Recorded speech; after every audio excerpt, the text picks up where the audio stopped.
En 1949, en las montañas de Antioquia, nació un niño que cambiaría para siempre el nombre de Colombia. Su cuna no fue de oro, fue de adobe, en Río Negro, un pueblo donde la pobreza era ley y el futuro se medía en cosechas. Se llamaba Pablo Emilio Escobar Gaviria. De niño, caminaba descalzo 3 kilómetros hasta la escuela. Su madre, Hermilda, era maestra rural. Su padre, Abel, un campesino que cultivaba la tierra con manos agrietadas. En casa no sobraba nada, excepto los sueños.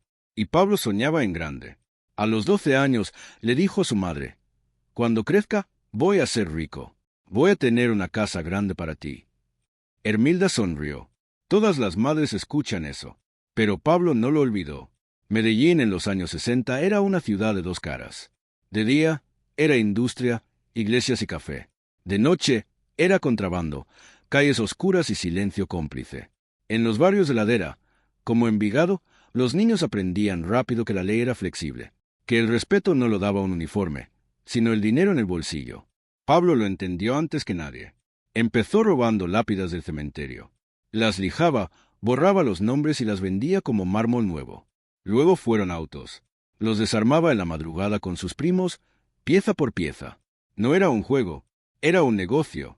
A los 16 ya tenía su primera oficina, un garaje donde los repuestos desaparecían y el dinero aparecía. Pero Pablo no quería ser un ladrón común. Él observaba, estudiaba. En las esquinas, veía a los contrabandistas de cigarrillos y licor subir las montañas por trochas. Veía a la policía mirar hacia otro lado cuando el sobrecorrecto cambiaba de manos. Entendió algo clave. En Colombia, el problema no era romper la ley. El problema era romperla siendo pobre. A los 21 años, fue arrestado por primera vez. Robo de autos. Pasó unos meses en la cárcel de la Ladera. Para muchos, ahí termina la historia. Para Pablo, ahí empezó. En prisión no encontró castigo. Encontró socios. Conoció nombres, rutas, contactos. Aprendió que la cárcel era una universidad del crimen. Y él fue el mejor alumno. Cuando salió, Medellín ya no era suficiente. El mundo estaba cambiando. En Estados Unidos, una nueva fiebre crecía en las universidades, en las discotecas, en Wall Street. Se llamaba cocaína. Blanca, cara, adictiva. Y Colombia tenía lo que nadie más tenía: las montañas perfectas para cultivarla y los hombres dispuestos a moverla. Pablo no inventó el negocio, pero lo vio como nadie. Mientras otros enviaban kilos en maletas, él soñó con toneladas en aviones. Mientras otros pagaban sobornos pequeños, él compró alcaldes, jueces, generales. Su frase era simple: plata o plomo. Plata, el soborno. Plomo, la bala. La mayoría elegía la plata. En 1976 tenía 26 años. Ya no robaba autos. Ahora tenía laboratorios en la selva. Tenía pistas clandestinas. Tenía una flota de avionetas. Y tenía algo más peligroso: lealtad. En los barrios de Medellín, pagaba canchas de fútbol, construía casas, repartía dinero en Navidad. Para el gobierno, era un criminal. Para miles de pobres, era don Pablo, el padrino. Ese mismo año, mataron a un agente del DAS que lo investigaba. Fue su primera advertencia al Estado. El mensaje fue claro: conmigo no se juega. Medellín entendió. Bogotá también. Pero ya era tarde. Pablo construyó algo que Colombia nunca había visto: un cartel. No una banda, un imperio. El cartel de Medellín. Con estructura, contadores, abogados, sicarios y políticos. Movía más dinero que muchas empresas del país. Y él, el niño descalzo de Río Negro, ahora volaba en su propio helicóptero sobre la ciudad. Pero el poder tiene un precio. Cada dólar que entraba dejaba sangre en el camino. Cada ruta que abría cerraba una vida. Los viejos contrabandistas lo miraban con miedo. Los políticos, con temor y codicia. La policía, con sobres cada vez más gruesos. En su finca Nápoles, a 3 horas de Medellín, levantó un zoológico. Hipopótamos, elefantes, jirafas. Para sus hijos. Para demostrar que podía. Que el niño pobre ahora le daba órdenes a la realidad. En la entrada puso una avioneta. La primera que usó para traficar. Un trofeo. Un recordatorio. Los gringos ya pronunciaban su nombre en Washington. La DEA abría expedientes. Los periódicos titulaban «El rey de la coca». Él leía los recortes y sonreía. No por vanidad, por estrategia. Sabía que el miedo también era un negocio. Así, en menos de 10 años, Pablo Escobar pasó de robar lápidas a controlar el 80% de la cocaína que entraba a Estados Unidos. De descalzo en Río Negro a ser uno de los hombres más ricos del planeta, según Forbes. Pero esta no es una historia de éxito. Es una historia de consecuencias. Porque cuando un hombre decide comprar un país, el país tarde o temprano pasa la factura. Y Medellín, su ciudad amada, estaba a punto de convertirse en el campo de batalla más sangriento del continente. La guerra aún no empezaba, pero el niño ya era rey. Y los reyes, en Colombia, no mueren en la cama. Gracias por ver el video. Dale like, haz clic en la campanita, deja un comentario, comparte el video y suscríbete al canal. Espero que disfrutes el resto del contenido. La selva del Magdalena Medio no tiene dueño. Es verde, húmeda, espesa. Los mapas oficiales se rinden a los 3 kilómetros. Ahí, donde el Estado no llega, Pablo encontró su reino. No fue un laboratorio, fue una ciudad. Tranquilandia. 20 kilómetros cuadrados de pistas de aterrizaje, dormitorios, cocinas, generadores y pozos de agua. 19 laboratorios trabajando día y noche. Más de 1000 hombres en nómina. En el centro, una mesa larga donde los químicos convertían la pasta de coca peruana en polvo blanco. Puro, escalofriantemente puro. Pablo no visitaba mucho. Él odiaba la selva, los mosquitos, el barro, pero desde su oficina en Medellín, controlaba cada gramo. Tenía un sistema simple, confianza y terror. A los leales, casas, carros, educación para sus hijos. A los traidores, un hueco en la montaña. No había juicio. No había segunda oportunidad. En esos años, la cocaína dejó de ser contrabando. Se volvió industria. Pablo entendió antes que nadie que Estados Unidos no quería kilos. Quería toneladas. Y para mover toneladas no bastaban maletas. Se necesitaban aviones. Decenas, cientos. Compró su primera flota en Miami. Cessnas, DC-3, incluso un Learjet. Los pintaba de blanco, sin matrículas. Despegaban de pistas clandestinas en Colombia y aterrizaban en ranchos de Florida, en el desierto de Texas, en playas de Bahamas. Los pilotos cobraban $500,000 por viaje. En efectivo. Muchos no volvían. Algunos caían al mar. Otros, a la cárcel. Pero siempre había otro dispuesto a volar. El dinero empezó a llegar en tal cantidad que dejó de contarse. Se pesaba, literalmente. En la hacienda Nápoles había una habitación, 15 metros por 10, llena hasta el techo de fajos de billetes. Dólares amarrados con cauchos. Pablo gastaba $2,500 al mes solo en bandas elásticas. Y aún así, perdía el 10% anual. Las ratas se comían el dinero. La humedad lo pudría. Lo enterraba en canecas, en fincas, en paredes. Años después, campesinos seguirían encontrando fortunas bajo tierra. Pero el dinero no era el problema. El problema era limpiarlo. Pablo compró bancos. Literalmente. El Banco Ganadero, parte del Banco de Bogotá. Lavaba millones a través de empresas fachada, ganadería, construcción, fútbol. El Atlético Nacional ganó campeonatos con dinero que olía a selva. Nadie preguntaba. Todos ganaban. En Medellín, Pablo era más que un capo. Era un estado paralelo. Construyó Medellín sin tugurios. 1000 casas gratis en el barrio Moravia para los más pobres. Canchas de fútbol con iluminación. Taxi gratis para ancianos. En Navidad, caravanas de camiones repartían regalos. Los niños lo llamaban Papá Pablo. Las madres le besaban la mano. En el Congreso, lo miraban con asco. En los barrios, lo veneraban. Él jugó con eso. En 1982, se lanzó a la política. Quiero limpiar mi nombre, dijo. Compró un escaño como suplente en la Cámara de Representantes por el movimiento Renovación Liberal. Viajó a Madrid con la comitiva oficial. Se tomó fotos con Felipe González. Por unos meses, el mayor narcotraficante del mundo tuvo inmunidad parlamentaria. Fue el punto más alto. Y el principio del fin. El ministro de Justicia, Rodrigo Lara Bonilla, lo enfrentó. En televisión nacional, mostró pruebas, cheques, fotos, grabaciones. Este hombre es un criminal, dijo. Pablo tuvo que renunciar.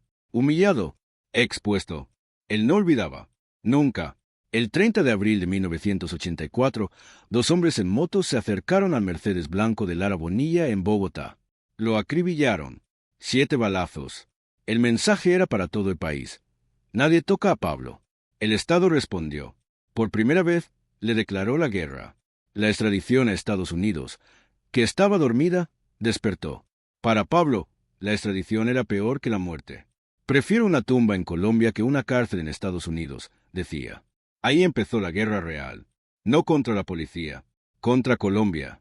En Tranquilandia, el ejército dio el golpe. Marzo de 1984. Helicópteros, soldados, DEA. Incautaron 14 toneladas de cocaína. La operación más grande de la historia hasta ese momento. Pablo perdió $1.200 millones en una tarde. Pero no lloró, sonrió. Eso es solo una semana de trabajo, les dijo a sus hombres. Tenía razón. El imperio no cayó. Se movió. Los laboratorios se hicieron móviles, en camiones. Las rutas cambiaron, México, Panamá, Nicaragua. La cocaína siguió fluyendo. Y la violencia, también. En su oficina, Pablo pegó un recorte en la pared. Era de Forbes. 1987, puesto número 7 entre los hombres más ricos del mundo. Fortuna estimada, $25.000 millones. Debajo, escribió con marcador, Niño de Río Negro. El imperio estaba en su cima, pero las cimas, en Medellín, tienen vista al abismo. Después de Lara Bonilla, Colombia entendió el juego. No era una persecución, era una guerra, y Pablo no peleaba con abogados, peleaba con bombas. Empezó por los jueces. El que firmara una orden de extradición, moría. El que investigara al cartel, moría. En 1985, el cartel de Medellín financió la toma del Palacio de Justicia por el M-19. La excusa era política. El objetivo real, quemar los expedientes de extradición. El edificio ardió. Murieron 11 magistrados de la Corte Suprema. Y con ellos, decenas de archivos. La justicia colombiana quedó en cenizas. Pablo lo negó siempre. Pero en Medellín, todos sabían. Plata o plomo ya no era una amenaza. Era un sistema de gobierno. Los 80 fueron años de terror. Bombas en Bogotá. Carros bomba en centros comerciales. Un avión de Avianca explotó en el aire. 107 muertos. El objetivo era César Gaviria, candidato presidencial. No iba en ese vuelo. Murieron otros. Pablo no pidió perdón. En la guerra hay bajas, dijo. La policía de Medellín lo cazaba. Él cazaba a la policía. Pagaba $4.000 por cada agente muerto. En 1990, asesinaron a 500 policías en Medellín. Uno por día. Los jóvenes de las comunas hacían fila para ser sicarios.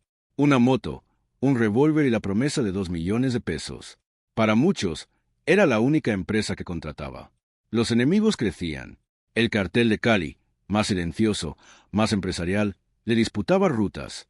Los Pepes, perseguidos por Pablo Escobar, una alianza oscura de enemigos, narcos, ex socios y paramilitares, le declaró la guerra.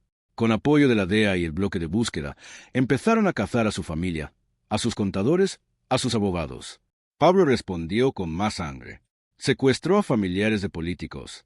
A Diana Turbay, hija del expresidente, periodista. La usó como ficha de negociación contra la extradición. La operación de rescate salió mal. Diana murió. Colombia lloró. Pablo dijo, no fui yo. Nadie le creyó. En medio del caos, hizo lo impensable. Se entregó. Junio de 1991. La Asamblea Constituyente prohibió la extradición. Era su victoria. Negoció su entrega, pero con condiciones. Su cárcel, sus guardias, su ley. El gobierno, desesperado por parar las bombas, aceptó. Así nació la catedral. Oficialmente, una prisión de máxima seguridad en Envigado. En la realidad, un club campestre con vista a Medellín. Cancha de fútbol, bar, cascada, oficina privada. Desde ahí, Pablo seguía mandando. Dirigía el negocio, ordenaba muertes, recibía visitas. Los guardias eran sus empleados. El director, su amigo. Por un año, Colombia tuvo paz. Las bombas pararon, pero la farsa no podía durar. En julio de 1992, Pablo torturó y asesinó a 2 socios dentro de la catedral. Los acusó de robarle. El gobierno no pudo ignorarlo. Decidieron trasladarlo a una cárcel real. Pablo se enteró y escapó. Caminó por la puerta trasera, entre la niebla. Con él, su hermano Roberto y 8 lugartenientes. La catedral quedó vacía. El país, en ridículo. La fuga costó el puesto ministros, generales, directores. Pero para Pablo fue el fin. Ya no era el rey. Era un fugitivo. Sin laboratorios, sin aviones, sin políticos comprados. Solo con dinero escondido y un puñado de hombres leales. El bloque de búsqueda lo acorraló. 3.000 hombres. Tecnología americana. Escuchas, satélites. Los Pepes mataban a su gente. Bombardearon sus fincas. Secuestraron a su abogado. Pablo se quedó solo. Se escondía en casas de barrio, con barba, con gorra. Hablaba con su familia por radio. La DEA grababa todo. Su voz, siempre calmada, empezaba a quebrarse. Manuela, dile a tu madre que la amo. Su hija de 9 años. Su punto débil. El 1 de diciembre de 1993, cumplió 44 años. Al día siguiente, 2 de diciembre, la policía rastreó una llamada. Barrio Los Olivos, Medellín. Casa de clase media, tejas de barro. Llegaron. Hubo disparos. Pablo subió al techo. Corrió, descalzo, como el niño de Río Negro. Un tiro en la pierna. Otro en la espalda. El último, en la oreja. El tiro de gracia. La foto dio la vuelta al mundo. Pablo Escobar, en un tejado, con sangre en la camisa, rodeado de policías sonrientes. Para el gobierno, era victoria. Para miles en Medellín, era luto.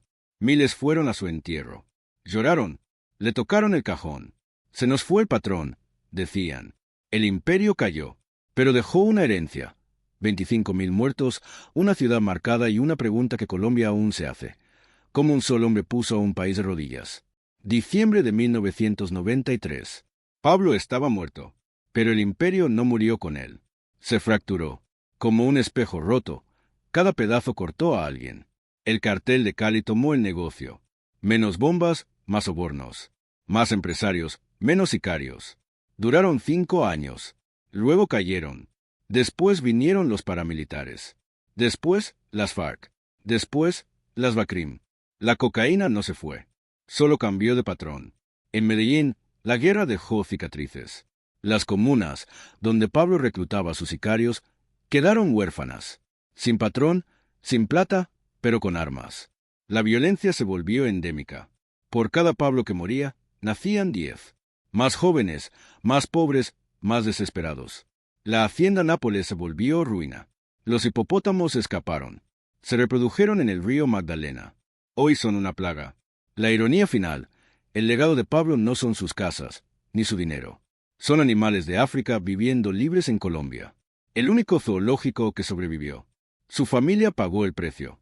María Victoria, su esposa y sus hijos, Juan Pablo y Manuela, huyeron.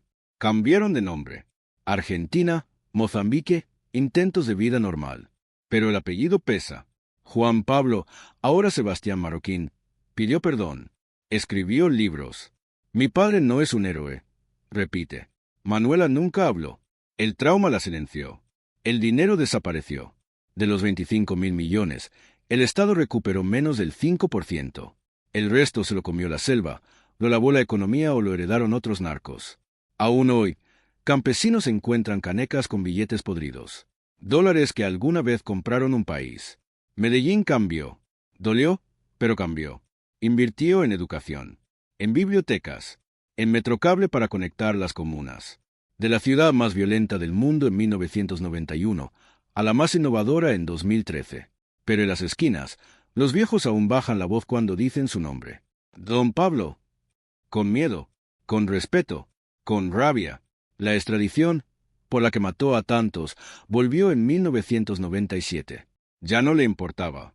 Estaba muerto. Pero su fantasma ganó. La Constitución se cambió por él. El país sangró por él.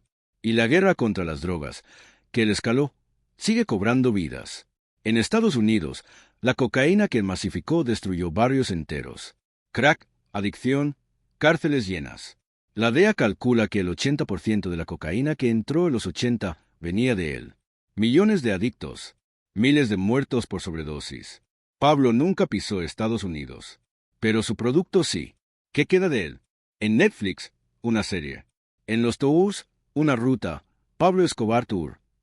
Extranjeros pagan por ver la catedral. Su tumba, la casa donde murió. Selfies en el techo. Para unos, morbo. Para Medellín, una herida abierta. El alcalde ha pedido que paren. No somos eso, dice la ciudad. Pero el mundo no olvida. En las comunas aún hay murales. No de Santos, de él, con gafas, con sonrisa. El patrón. Porque para el niño que no tiene agua, el que le puso una cancha vale más que el político que le prometió y no volvió. Ese es el dilema. Pablo fue un asesino, un terrorista, pero también fue el síntoma de un Estado ausente, de una desigualdad brutal, de una juventud sin futuro. Él no inventó la pobreza, la usó, y la pobreza, agradecida, lo hizo rey. Hoy, 30 años después, Colombia sigue peleando. La cocaína sigue saliendo. Los campesinos siguen cultivando, porque pagan más que el café, que el plátano.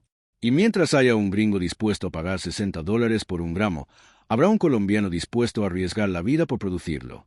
La guerra contra las drogas no la ganó nadie. Pablo murió, pero el negocio vive. En su tumba, en el cementerio Jardines Montesacro, siempre hay flores frescas, anónimas, de gente pobre, de gente que no olvida que, por un momento, uno de los suyos tuvo al mundo a sus pies. Encima, una placa. Dice: aquí yace Pablo Emilio Escobar Gaviria.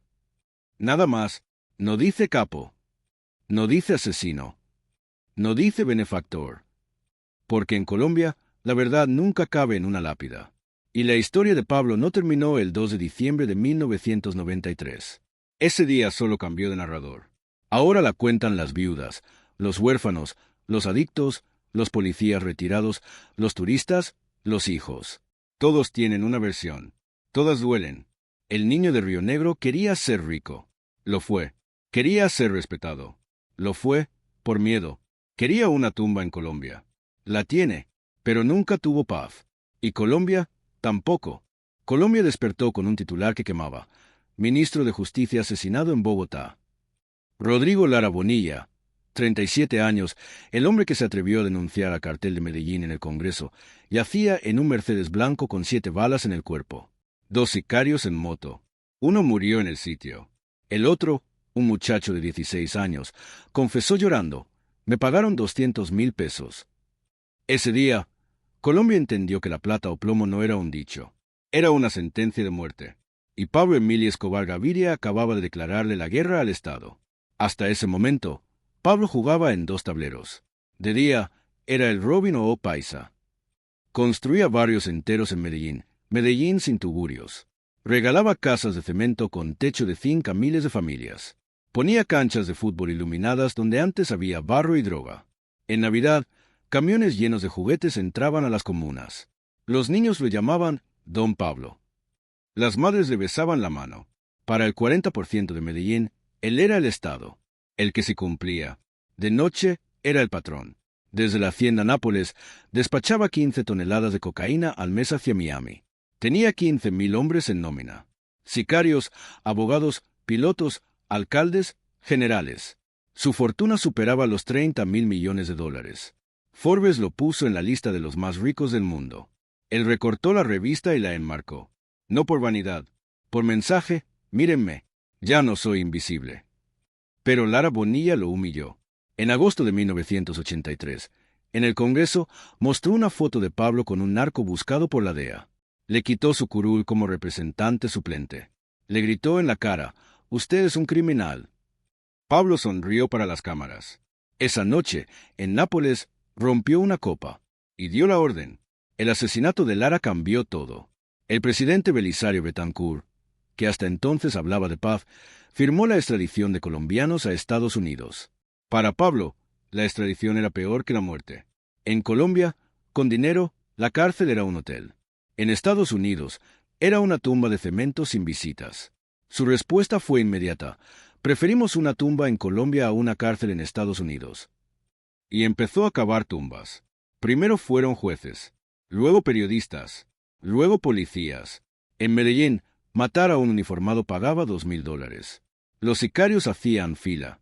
Eran niños de 14, 15 años, criados en la miseria, con una moto y una mini Uzi. Los llamaban los niños del patrón. Mataban por encargo y morían el mismo día. Pablo los reemplazaba como quien cambia pilas. En noviembre de 1985, el M-19, una guerrilla, se tomó el Palacio de Justicia en Bogotá. 35 magistrados murieron calcinados. Durante años se dijo que fue solo guerrilla. Hoy sabemos que Pablo puso $2 millones. ¿Por qué? Porque ahí se quemaron todos los expedientes de extradición, incluyendo el suyo. El mensaje fue brutal: quemo la justicia si la justicia me toca. El país entró en pánico. Carros bomba explotaban en Bogotá, Cali, Medellín. 100, 200 muertos por ataque. Centros comerciales, sedes del DAS, aviones comerciales. El 27 de noviembre de 1989, el vuelo 203 de Avianca estalló en el aire. 107 muertos. El objetivo: matar a César Gaviria, candidato presidencial. Gaviria no abordó. Murieron estudiantes, madres, niños. Pablo no pidió perdón. En su lógica, la guerra tiene daños colaterales. La policía creó el bloque de búsqueda, 600 hombres entrenados para una sola misión: cazarlo. Los comandaba el coronel Hugo Martínez. Pablo puso $3 millones por su cabeza. Martínez durmió en un lugar distinto cada noche durante 3 años. Su hijo, Hugo J.R., tuvo que exiliarse. Mientras tanto, Pablo se escondía. Pero no en la selva. Se escondía en Medellín. En caletas, casas clase media con paredes falsas, túneles, sótanos. Se movía de noche, en taxi, disfrazado. Engordó. Se dejó barba. Veía televisión. Escuchaba radio. Llamaba a su familia 20 veces al día. Ese fue su error. En 1991, cansado y presionado, hizo un trato. Se entregaba si no lo extraditaban y construía su propia cárcel. El gobierno aceptó. Así nació la catedral. Oficialmente, una prisión de máxima seguridad. En realidad, un resort. Cancha de fútbol, bar, cascada, oficina con fax. Desde ahí, Pablo seguía mandando. Ordenó muertes por teléfono. Recibió visitas de modelos, socios, políticos. El país lo sabía. Y se indignó. Cuando Pablo torturó y mató a 2 de sus lugartenientes dentro de la catedral, el gobierno decidió trasladarlo. El 22 de julio de 1992, el ejército rodeó la prisión. Pero Pablo ya no estaba. Se fugó caminando por la puerta trasera. Con él, 10 hombres. La burla fue total. Desde ese día, Pablo fue un fantasma con precio. $7 millones. Vivo o muerto. Estados Unidos envió la CIA, la DEA, Delta Force. Los llamaban los Pepes. Perseguidos por Pablo Escobar. Eran narcos rivales, socios, policías corruptos. Su líder era Fidel Castaño, un paramilitar. Su método era el mismo de Pablo: terror.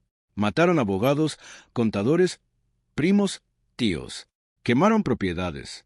300 muertos en 6 meses. La guerra ya no era Estado vs narco. Era narco vs narco. Y en el medio, Colombia sangraba. Pablo lo sintió. Uno a uno, sus hombres caían. El mugre, Pinina, su jefe de sicarios. Su primo Gustavo, su hermano de sangre, murió en un operativo. Pablo lloró por radio. Por primera vez, el patrón sonaba humano. Solo, estaba perdiendo. Pero no se entregaba. Yo no me voy a morir en una cárcel americana, repetía. La Navidad de 1992 la pasó solo, en una caleta en Los Olivos, un barrio de clase media en Medellín. Comió pollo frío. Vio a su hijo por televisión. Llamó a su esposa, María Victoria. Le dijo: cuídate, cuida a los niños. Colgó. Afuera, 3.000 hombres lo buscaban. Satélites, aviones, informantes. El círculo se cerraba. El fin estaba cerca. Pero Pablo aún tenía una bala guardada. Para él, para entender a Pablo Escobar, hay que bajar de la avioneta llena de dólares y entrar a la cocina de una casa en Envigado. Año 1976. No hay hipopótamos. No hay oro. Hay una mesa de madera y 4 puestos. María Victoria Henao, 15 años, está embarazada. Pablo, 27, llega con las botas llenas de barro. No viene de la oficina. Viene de la selva. La besa en la frente. Le pregunta por el bebé. Ella no pregunta de dónde viene el dinero. Aprendió a no hacerlo. En esa casa, el silencio era un pacto de amor. Pablo era 2 hombres. Afuera, el patrón. Temido, frío, calculador. Capaz de ordenar la muerte de un avión lleno de inocentes sin temblar. Adentro, papi. El que le cantaba a su hija Manuela para dormir. El que lloraba cuando su hijo Juan Pablo sacaba mala nota. el que le construyó a Manuela una casa de muñecas tamaño real porque ella pidió un unicornio y no lo encontraron. Ese contraste es la clave. Pablo no se veía como villano, se veía como guerrero. En su cabeza, él no traficaba droga. Él le vendía a los gringos lo que los gringos querían. Yo no le pongo una pistola a nadie para que aspire, decía. Y en parte, tenía razón. La demanda existía. Él solo la organizó como una multinacional, con rutas, contabilidad, marketing. La diferencia es que su departamento de quejas usaba dinamita. Su relación con la violencia era quirúrgica. No disfrutaba matar, disfrutaba ganar. La muerte era un costo operativo. Si un juez no aceptaba 1 millón, aceptaba 2. Si no aceptaba 2, aceptaba la bala. Era eficiencia, no sadismo. Eso lo hacía más peligroso. No era un loco, era un CEO con ejército. Pero tenía debilidades. 3. Su familia, su ego y su tierra. Su familia era su punto débil. Amaba a su madre, Hermilda, con devoción. Ella le rogaba, «Mijo, ya tiene mucho. Pare». Él le construía iglesias. Le besaba la mano. Pero no paraba, porque parar era morir. En el mundo que él creó, si dejas de subir, te caen. Su esposa y sus hijos eran su oxígeno. Cuando huyó de la catedral, duró 16 meses fugado. Pudo irse a Panamá, a Brasil. Tenía dinero encaletado en todo el mundo. Pero no se fue, porque irse era dejar a su familia. Y él no dejaba a su familia. Su ego lo mató. En 1982, se lanzó a la política. Quería ser presidente. ¿Por qué? Porque el poder político blindaba contra la extradición. Compró votos, regaló casas, salió en tarimas. Se tomó fotos con futbolistas y reinas de belleza. Por un momento, lo logró. Fue representante suplente al Congreso. Entró al Capitolio. El narco en el templo de la ley. Pero Lara Bonilla lo sacó a patadas. Lo humilló en público. Y Pablo nunca perdonó una humillación. Su ego herido costó miles de vidas. La guerra empezó por una foto rota. Y su tierra. Pablo amaba Colombia. Suena absurdo, pero es verdad. Nunca quiso irse. Rechazó asilo en 10 países. Yo nací aquí y aquí me muero, decía. Por eso invirtió millones en Medellín. No por lavar dinero, por amor retorcido. Quería que lo amaran, que las calles llevaran su nombre, que los niños dijeran, «Gracias, don Pablo». Lo logró. Hoy, 30 años después, en la Comuna 13, todavía hay murales con su cara. No porque aprueben la bomba del DAS, sino porque él puso el agua y la luz cuando el Estado no estaba. Ese es el mito. El hombre que fue Estado, juez y verdugo, que construyó y destruyó la misma ciudad, que le dio casa a 2.000 familias y le quitó hijos a 4.000 madres. En sus últimos días, solo en una caleta, sin dinero, sin hombres, Pablo grababa mensajes en casetes para su familia. En uno, le dice a su hijo, «Hijo, no coja este camino. Mire en lo que terminé. Solo, escondido, con miedo».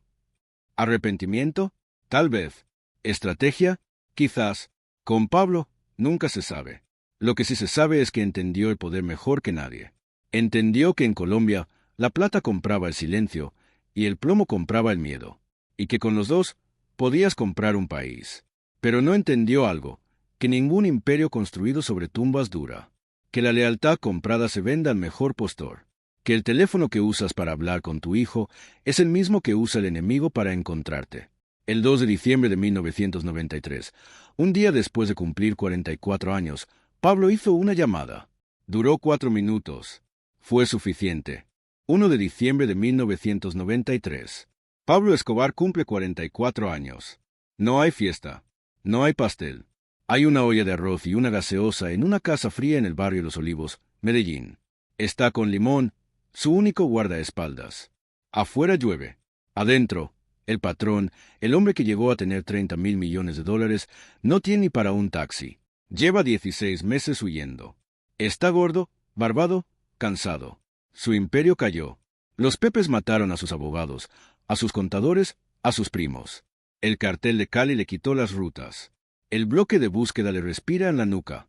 Estados Unidos rastrea sus llamadas con tecnología de la NASA. Pero él no se entrega. Prefiero morir de pie que vivir arrodillado, dice. Esa noche, llama a su hijo Juan Pablo. Es su cumpleaños. Quiere oír su voz. La llamada es rastreada. El bloque de búsqueda triangula. Calle 79, carrera 45D. 20 hombres rodean la manzana. Silencio total. A las 3 de la tarde del 2 de diciembre, tumban la puerta. Pablo oye el ruido. Sabe qué es. No corre, no llora. Sube al tejado de zinc con una pistola. Limón cae primero, con un tiro en la cabeza. Pablo corre por el techo, descalzo. Dispara 2 veces. Le responden con 20. Una bala le entra por la pierna, otra por el torso, la última por el oído. La del tiro de gracia.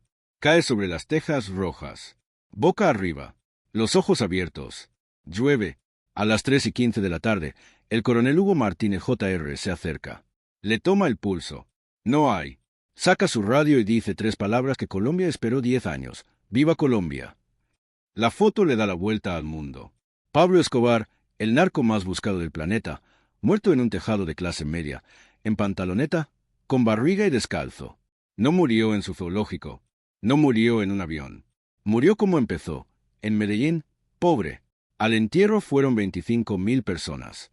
La mayoría, pobres de las comunas. Lloraban, gritaban, ¡viva el patrón! Le tiraban flores. Para ellos, no enterraban a un criminal. Enterraban al único que les dio casa. El Estado miraba desde lejos. Incómodo, porque Pablo ganó una batalla después de muerto, la de la memoria. ¿Qué dejó? 4.000 muertos solo en la guerra contra el Estado. 200 jueces asesinados. Un avión. 600 policías. Un candidato presidencial, Luis Carlos Galán. Y un país traumatizado. Colombia tuvo que reescribir su constitución en 1991 para prohibir la extradición. La ganó Pablo, pero la perdió Colombia. También dejó plata. Mucha. Hoy, campesinos en la selva todavía encuentran caletas, canecas enterradas con millones de dólares podridos. Su hermano Roberto dice que quemaban 2.000 millones de dólares al año porque los ratones se los comían. Dinero que no cabía en bancos. Dinero manchado. Y dejó un modelo. El cartel de Medellín murió, pero nacieron otros. Cali, norte del valle, los urabeños. Aprendieron la lección. No le declares la guerra al Estado. Cómpralo en silencio. El narco se volvió invisible. Se volvió político, empresario, dueño de equipos de fútbol. Pablo fue el último capo de vitrina. Los que siguieron entendieron que el poder real no sale en Forbes.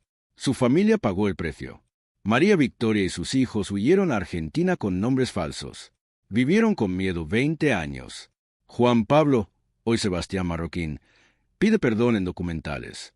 Dice, mi padre fue un criminal, y yo cargo con ese apellido. Manuela, la niña del unicornio, nunca dio una entrevista. El dolor fue la herencia. Medellín cambió. Donde hubo balas, hoy hay bibliotecas. Metrocable, escaleras eléctricas en la Comuna 13. Grafitis de paz. La ciudad que Pablo incendió, hoy es ejemplo de resiliencia. Pero la cicatriz queda. En cada familia que perdió a un hijo sicario. En cada viuda de policía. En cada niño que creció sin padre. Pablo Escobar no fue un monstruo. Los monstruos no existen. Fue un hombre criado de la pobreza, que entendió el sistema mejor que el sistema, que usó la democracia para entrar al Congreso y la dinamita para salirse, que le dio de comer a miles y le quitó el aire a miles más. Su historia no es de apología, es de advertencia. Nos dice qué pasa cuando el Estado abandona, cuando la justicia se vende, cuando la pobreza es tan grande que un criminal parece héroe. Hoy, en la hacienda Nápoles, los hipopótamos de Pablo se reprodujeron. Son 130. Plaga. El gobierno no sabe qué hacer con ellos. Corren libres por el río Magdalena. Son el último legado vivo del patrón. Animales salvajes, fuera de lugar, peligrosos y libres. Como su historia. La guerra terminó, pero la pregunta sigue en el tejado, bajo la lluvia. ¿Cuántos Pablos más está criando Colombia en los barrios donde el Estado aún no llega? Esa es la parte 3. La caída, pero no el final, porque las historias de poder nunca terminan. Solo cambian de nombre. Diciembre de 1989. Colombia despertaba cada mañana con titulares de sangre. Carros bomba, jueces asesinados, policías caídos en las esquinas. Medellín ya no era la ciudad de la eterna primavera. Era la capital del miedo. Pablo Escobar había ganado millones. Tenía fincas, zoológicos, rutas aéreas y un ejército de hombres leales. Durante años, su fórmula fue simple: plata o plomo. La mayoría elegía la plata. Alcaldes, generales, congresistas. Todos tenían un precio. Y Pablo lo pagaba sin pestañear. Pero en 1989 algo cambió. El gobierno de Virgilio Barco, presionado por Estados Unidos, decidió algo que parecía imposible: extraditar a los narcotraficantes, entregarlos a las cárceles americanas, donde el dinero no compraba jueces, donde las celdas no tenían puerta trasera. Para Pablo, la extradición no era cárcel, era la muerte, era el fin de su imperio. Y respondió como solo sabía, con guerra. El 27 de noviembre de 1989, el vuelo 203 de Avianca explotó en el aire. 107 personas murieron. Estudiantes, madres, niños. El objetivo era César Gaviria, candidato presidencial que apoyaba la extradición. Gaviria no abordó ese avión. Pero Colombia entendió el mensaje: nadie está a salvo. Semanas después, el 6 de diciembre, un bus cargado con 500 kilos de explosivos estalló frente al edificio del DAS en Bogotá. 63 muertos. 600 heridos. La onda expansiva rompió vidrios a 10 cuadras. Era la primera vez que el terrorismo urbano llegaba a la capital. Y llevaba la firma de Medellín. Pablo no se escondía.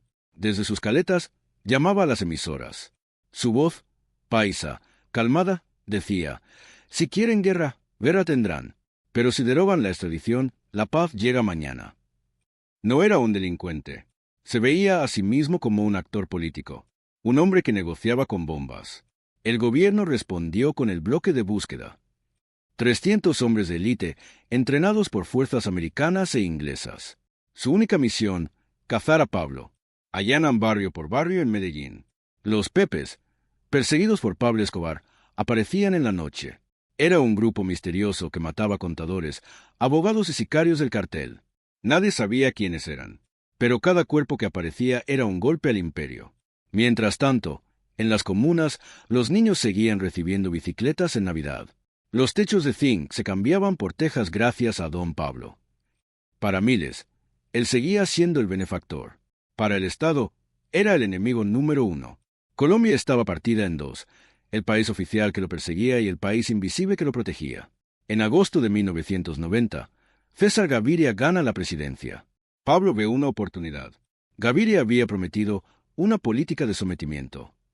No era perdón, pero tampoco extradición. Si se entregaba, pagaría cárcel en Colombia, en una cárcel construida por él mismo. Las negociaciones duran meses. Son secretas, tensas, llenas de desconfianza.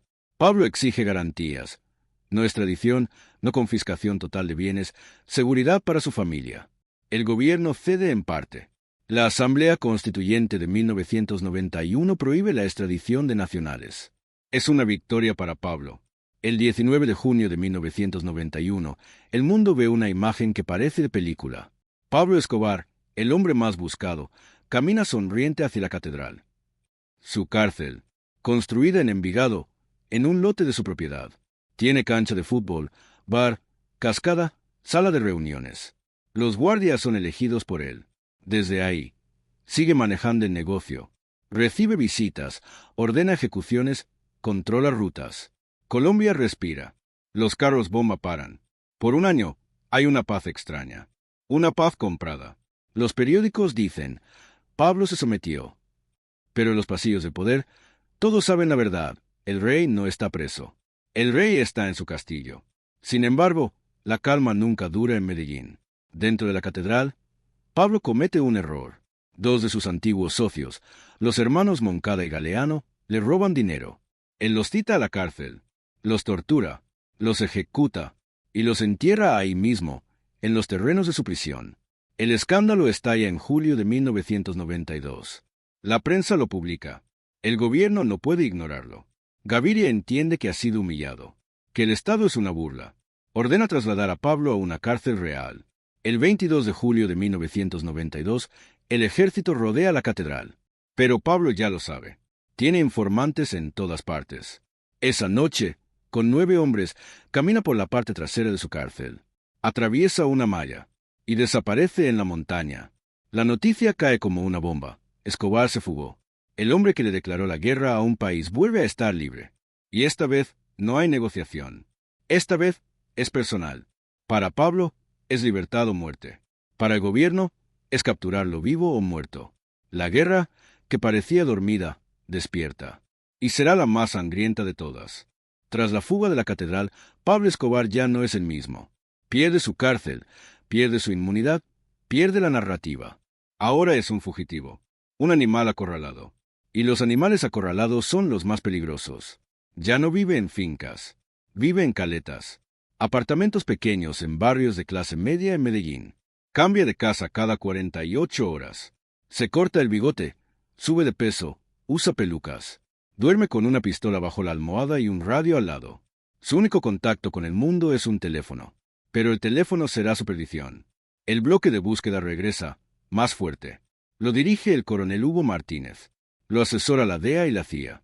Tienen tecnología que Colombia nunca había visto.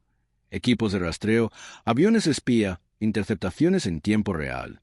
Y tienen algo más, información. Los Pepes aceleran. En 1992 y 1993, asesinan a más de 300 personas cercanas a Pablo. Abogados, contadores, primos, amigos de infancia. Queman sus propiedades. Bombardean sus fincas. Le quitan el dinero, la estructura, los ojos y oídos. Pablo, por primera vez, siente miedo. En llamadas interceptadas, se le escucha llorar. Dice, me mataron a todos. Estoy solo. Solo, pero no rendido. Lanza su última ofensiva. Carros bomba en Bogotá. Uno frente al teatro, otro en la 93. Decenas de muertos civiles. Quiere presionar al gobierno. Quiere un acuerdo. Pero Colombia ya no negocia con terroristas. La sociedad está harta. Las madres marchan en Medellín con fotos de sus hijos policías asesinados. La presión es total. Su familia se vuelve su punto débil.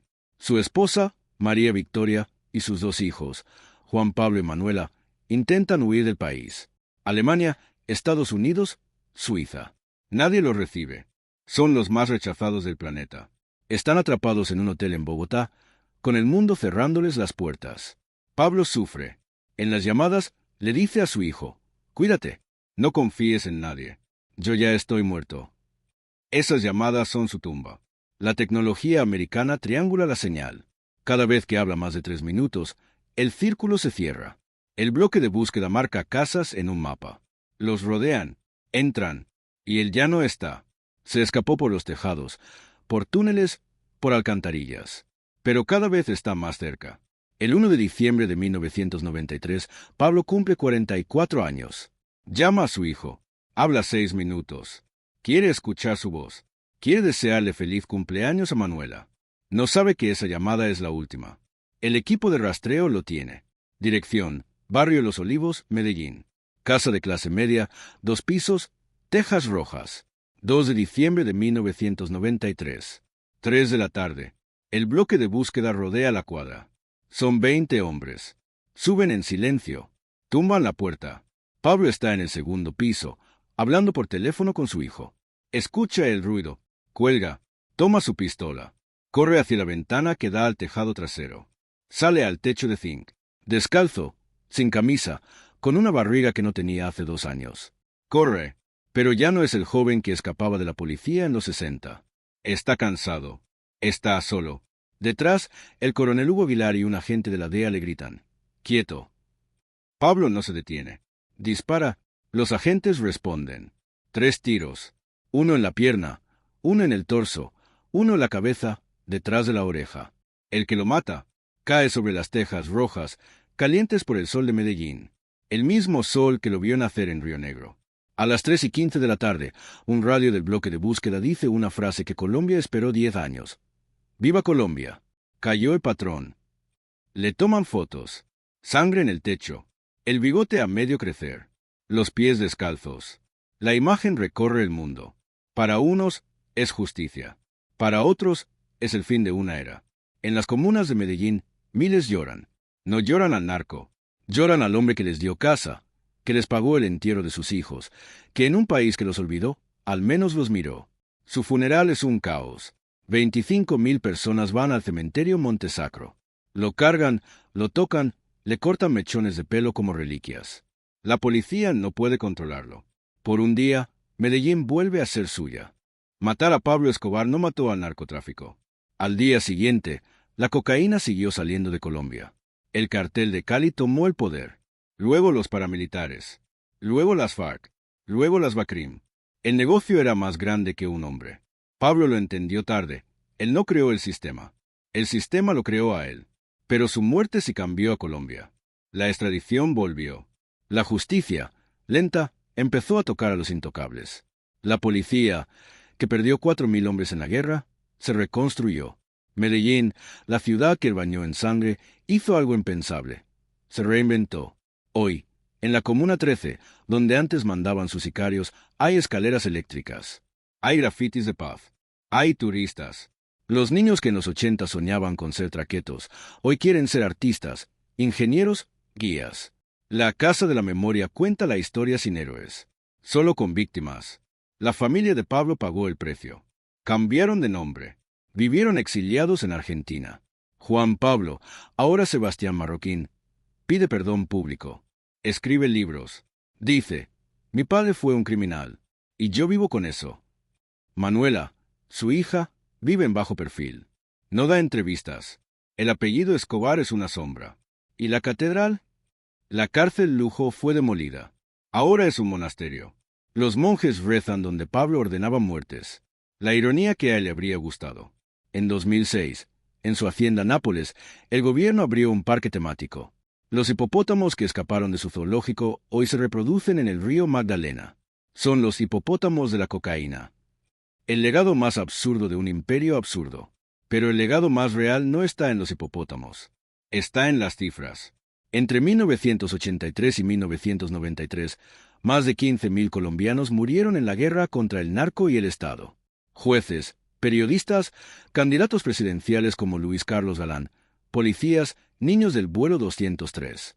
Nombres que no salen en las series. Nombres que Colombia no olvida.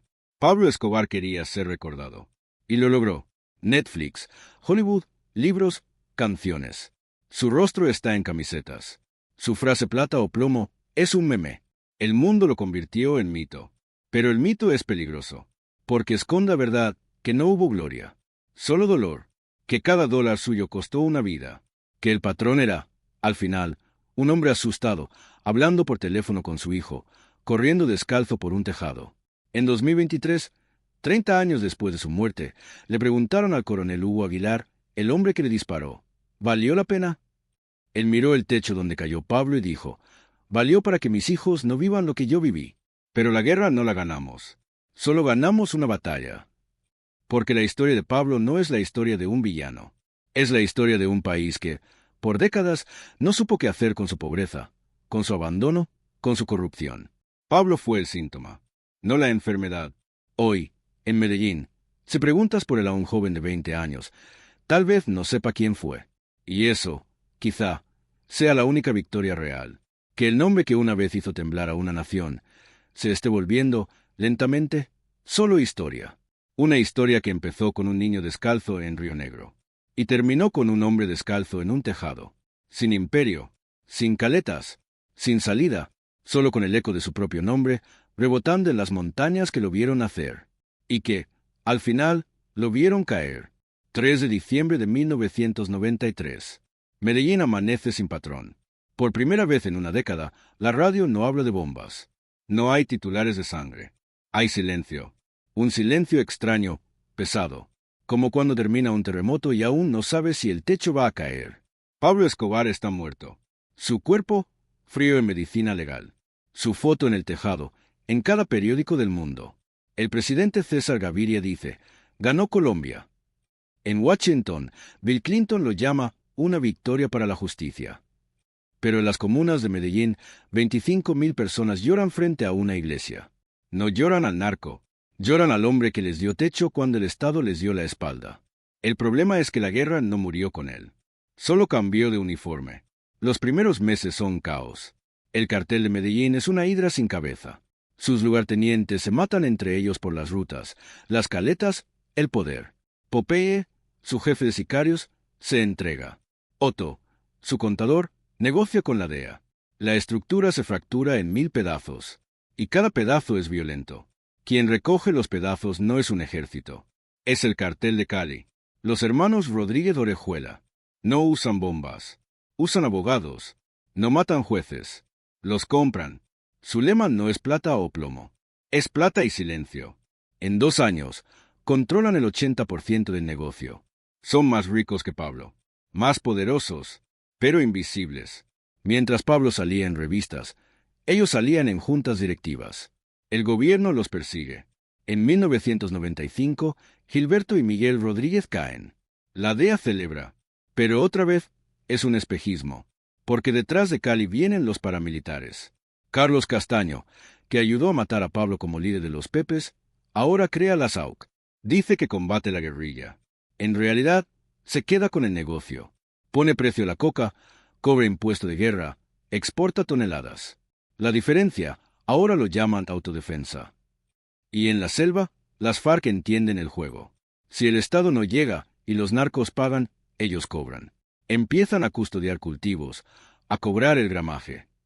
De guerrilla política pasan a ser un cartel armado. La cocaína financia la guerra. La guerra protege la cocaína. Mientras tanto, en Argentina, una mujer y 2 niños viven con miedo. María Victoria Henao, viuda de Escobar. Juan Pablo y Manuela, sus hijos.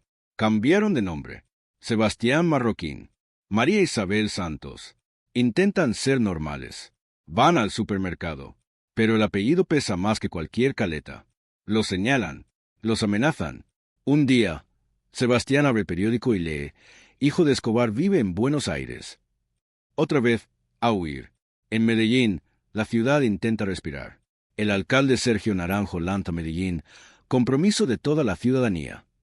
Invierten en canchas, en escuelas, en bibliotecas. Pero la herencia es pesada.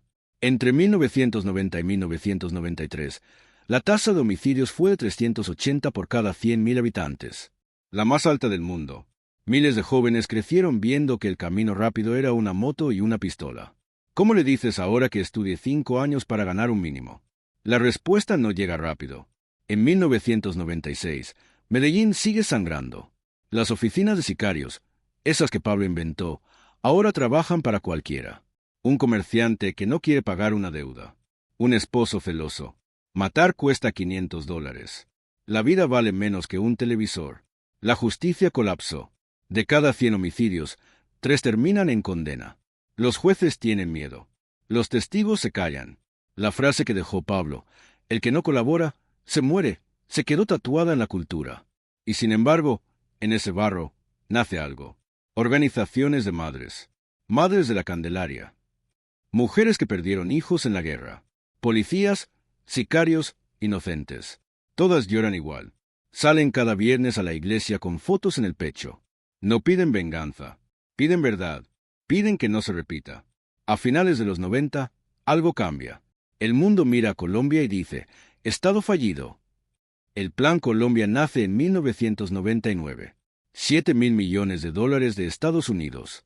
Helicópteros Black Hawk, entrenamiento, inteligencia. La idea: golpear el narcotráfico para golpear a la guerrilla.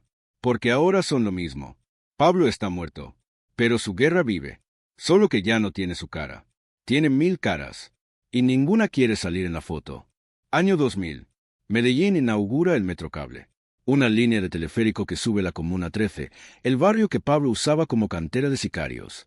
Donde la policía no entraba. Ahora entra un vagón con vidrios.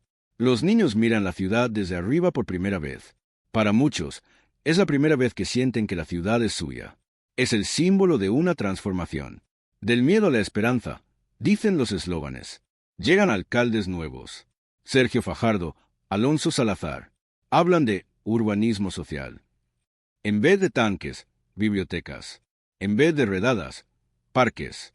La Biblioteca España, gigante, en Santo Domingo Sabio. Un edificio que parece de otro planeta, en medio de casas de ladrillo. La idea es brutal y simple: llevar lo mejor del estado donde antes solo llegaba el narco. Funciona. Poco a poco. La tasa de homicidios baja de 380 a 26 en 2015. Medellín gana premios. Ciudad más innovadora del mundo. Turistas llegan. Toman fotos. Preguntan: ¿aquí era donde mandaba Escobar? Los guías no saben si contar o callar. Porque mientras la ciudad cambia, el mito crece. En 2012, Netflix no existía en Colombia. Pero en 2015, estrena Narcos.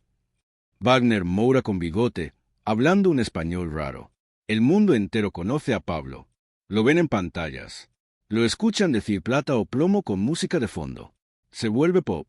Camisetas, gorras, disfraces de Halloween. En Berlín, en Tokio, en Los Ángeles. En Medellín, el fenómeno duele. Los narcotours aparecen. Vans con turistas que pagan $50 para ver la tumba de Pablo, la casa donde murió, los restos de la catedral. Se toman selfies. Sonríen. Para ellos es una serie. Para las víctimas, es una herida abierta. Doña Teresa, 68 años, perdió a su hijo policía en 1990. Un sicario de 16 años le disparó por $2,000. Hoy, vende flores en el cementerio Montesacro. Ve a los turistas llegar a la tumba de Escobar. Le piden que les tome la foto. Ella lo hace. Cobra $2,000. Y llora cuando se van. Mi hijo no tiene turistas, dice. Mi hijo no tiene serie. La familia Escobar vive ese mismo doble castigo. Sebastián Marroquín, el hijo, publica a Pablo Escobar, mi padre, en 2014. Pide perdón. Se reúne con hijos de víctimas.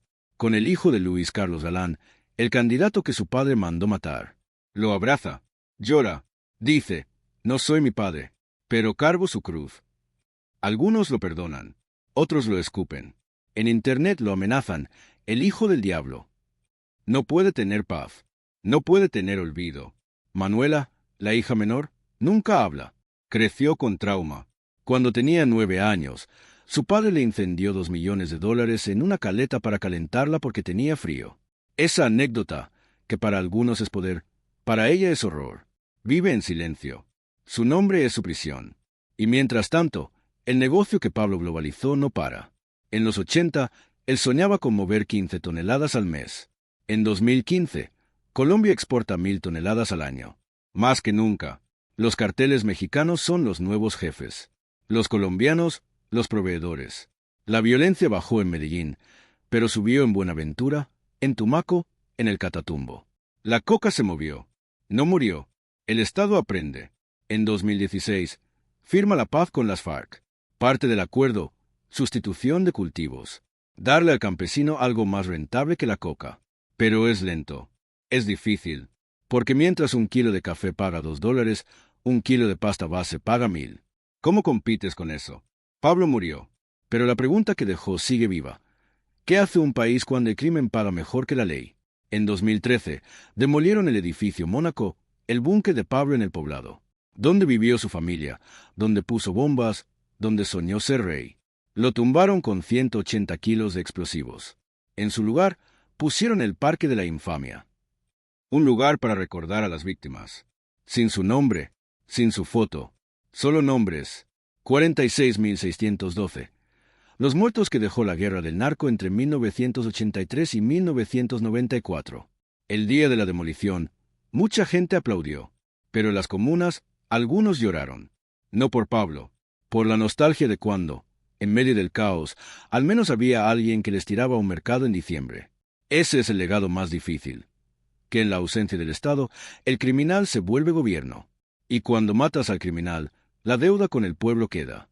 30 años después de la muerte de Pablo Escobar, Medellín ya no es la que era. Tiene grafitis de colores, escaleras eléctricas, turistas con cámaras.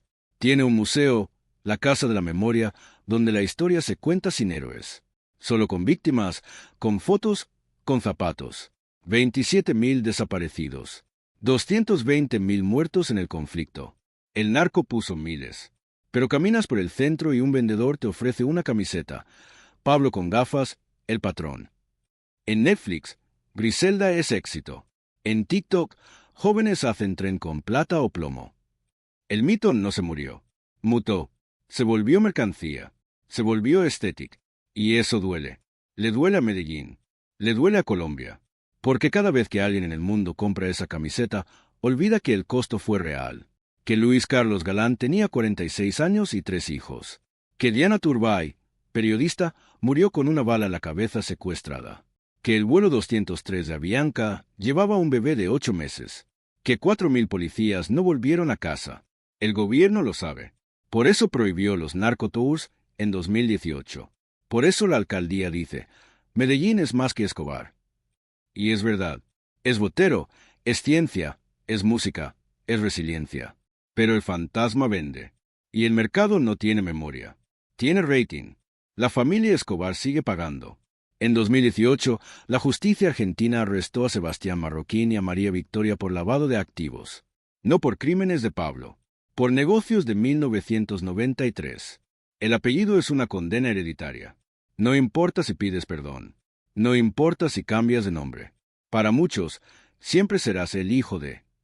Los hipopótamos de Pablo siguen ahí. Escaparon de la hacienda Nápoles. Ahora son 169. Viven libres en el río Magdalena. Atacan pescadores. Destruyen cultivos. El gobierno no sabe si esterilizarlos o matarlos. Son especie invasora. Son el último ejército de Escobar. Gordo, salvaje, imposible de controlar. La metáfora es tan perfecta que duele. El daño que dejó no se puede encerrar. Se reproduce solo. ¿Y el negocio? En 2022, Colombia rompió récord. 1.400 toneladas de cocaína producidas. Más que en la época de Pablo. ¿Cómo? La paz con las FARC dejó vacíos. Disidencias, ELN, Clan del Golfo. Todos pelean la ruta. La violencia volvió al campo. En las ciudades es diferente. No hay bombas. Hay corrupción. Hay lavado en criptomonedas, en bienes raíces, en fútbol. El narco aprendió de Cali. Mejor callado, mejor vestido, mejor conectado. Pablo sería un dinosaurio hoy. Demasiado ruido. Demasiada foto. Los nuevos capós no quieren ser famosos. Quieren ser empresarios. Y lo están logrando. Entonces, ¿qué queda de Pablo Escobar 30 años después? Queda una pregunta. La hizo un niño en la Comuna 13, en 2020, a un guía del Museo Casa de la Memoria. El niño tenía 14 años. Había visto Narcos. Preguntó, profe, si Pablo viviera hoy, ¿usted cree que sería presidente? El guía se quedó callado, porque la respuesta duele. En un país donde la desigualdad sigue, donde un joven en un barrio siente que no tiene futuro, donde el Estado llega tarde y el crimen llega rápido, la respuesta no es no. La respuesta es depende.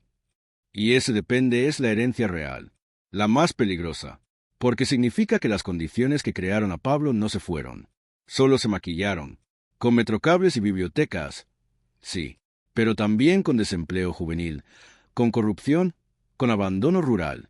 Pablo Escobar no fue un accidente, fue un síntoma de un país que durante décadas dejó que en los barrios mandara el más fuerte, no el más justo, que dejó que en la selva el que tuviera un arma tuviera la ley. Él llenó ese vacío, con sangre, con plata, con miedo, y con mercados. Hoy, su tumba en Montesacro sigue recibiendo flores.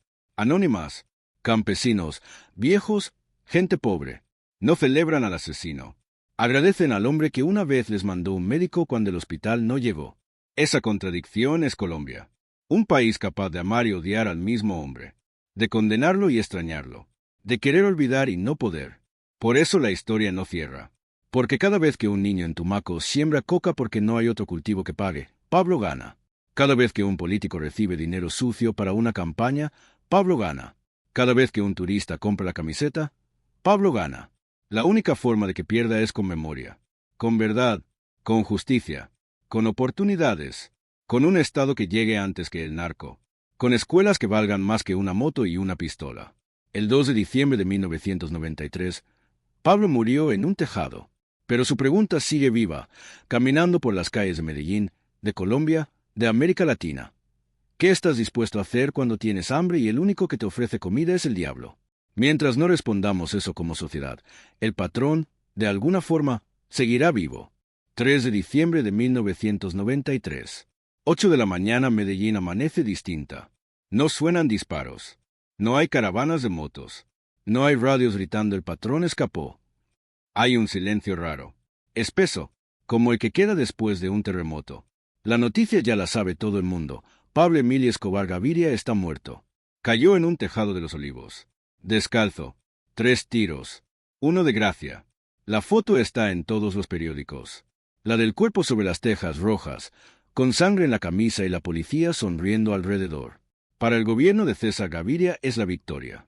Para la DEA es el cierre de la cacería más cara de la historia. Para Medellín es confusión. En la comuna nororiental, la zona que él pavimentó, donde regaló casas y canchas, el barrio se paraliza. Las tiendas no abren. Las mujeres se ponen vestidos negros. Los hombres bajan la cabeza. No lloran al narco. Lloran al único que les puso agua cuando la alcaldía no llegaba.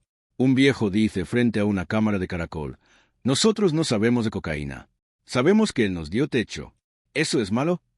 La pregunta queda en el aire. Colombia no tiene respuesta. En el centro, en el Palacio de Nariño, el presidente Gaviria habla al país. Hoy triunfa el Estado de Derecho, dice. Pero su voz no suena a celebración. Suena a alivio, a cansancio.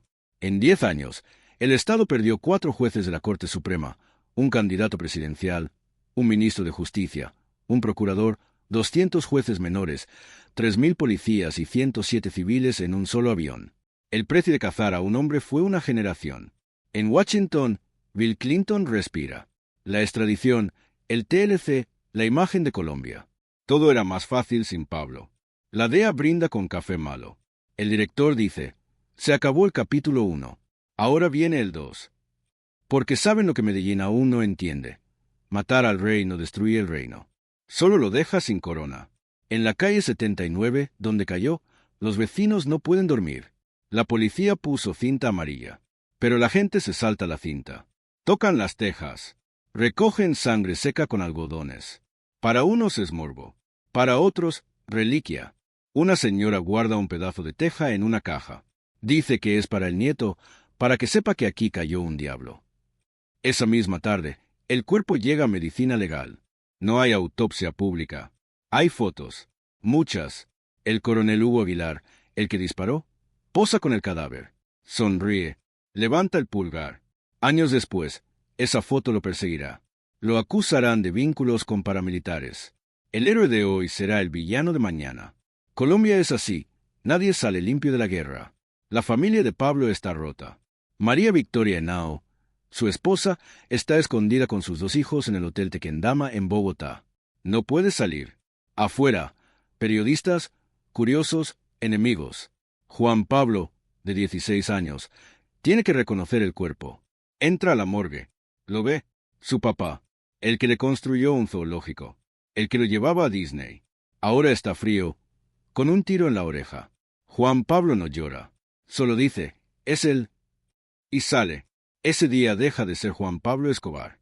Años después será Sebastián Marroquín. Pero la sombra no se quita con un nombre nuevo. 4 de diciembre. El entierro. Cementerio Jardines Montesacro. Se esperan 2.000 personas. Llegan 25.000. Llegan en buses, en motos, a pie. Llegan desde las comunas, desde los barrios que él fundó. Lloran, gritan, empujan el ataúd. ¡Viva el patrón!, gritan algunos. La policía no interviene. No puede. Si lo hace, hay masacre. El director de la policía dice: dejen que lo entierren, que se vaya con sus muertos. Lo bajan a la tierra a las 4 de la tarde. Llueve. La misma lluvia que cayó sobre el tejado donde murió. Sobre la lápida no ponen narcotraficante. No ponen asesino. Solo Pablo Emilio Escobar Gaviria, 1949 a 1993. Ni héroe, ni monstruo. Solo un nombre. Porque en Colombia, hasta la muerte es neutral. Esa noche, en Cali, los hermanos Rodríguez Orejuela descorchan champaña. El cartel de Cali, silencioso, empresarial, religioso, hereda el negocio. Sin bombas, sin guerra, con contadores y sobornos. Ellos aprendieron la lección. Pablo fue el pararrayos. Mientras todos lo miraban a él, nosotros trabajábamos. Su reinado durará 18 meses. Luego caerán también. En las caletas de Pablo empieza la otra guerra. La del dinero. Su hermano Roberto, el osito, dice que hay 10.000 millones de dólares enterrados. Empiezan los huaqueros. Gente con detectores de metales, con mapas falsos, con sueños. Buscan en fincas, en ríos, en paredes. Algunos encuentran canecas, billetes podridos, comidos por la humedad, dólares que fueron imperio y ahora son basura. La leyenda dice que el 90% de su fortuna nunca apareció. Sigue bajo tierra. Como él, 72 horas después de su muerte, Medellín sigue sin entender. ¿Se acabó la guerra o solo cambió de nombre? Los niños que ayer eran sicarios, hoy no tienen patrón, pero tienen moto, y tienen hambre, Y tienen un 9 milímetros. El problema no era Pablo. Pablo era el síntoma. La enfermedad sigue en las lomas. Sin agua, sin escuela, sin futuro. El 5 de diciembre, el alcalde de Medellín dice una frase que nadie olvida. Enterramos a Escobar, pero no enterramos lo que lo hizo posible. Matar al patrón no mató el sistema. Lo fragmentó. Y un cristal roto corta más que uno entero. 1. La familia, el apellido que quema. María Victoria, Juan Pablo Manuela no heredaron imperios. Heredaron deudas y amenazas. Intentan huir. Mozambique les niega la visa. Alemania, también. Ecuador los deporta. Nadie quiere a los Escobar. Son apátridas. Finalmente, Argentina les da refugio en 1995, con nombres cambiados: Sebastián Marroquín, María Isabel Santos.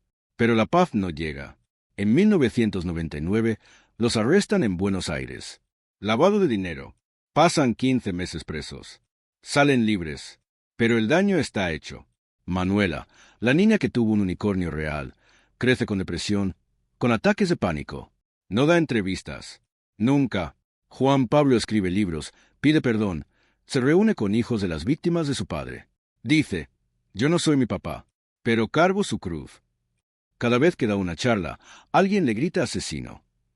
El apellido pesa más que cualquier caleta. Roberto Escobar, el hermano contable, queda ciego por una carta bomba en 1993.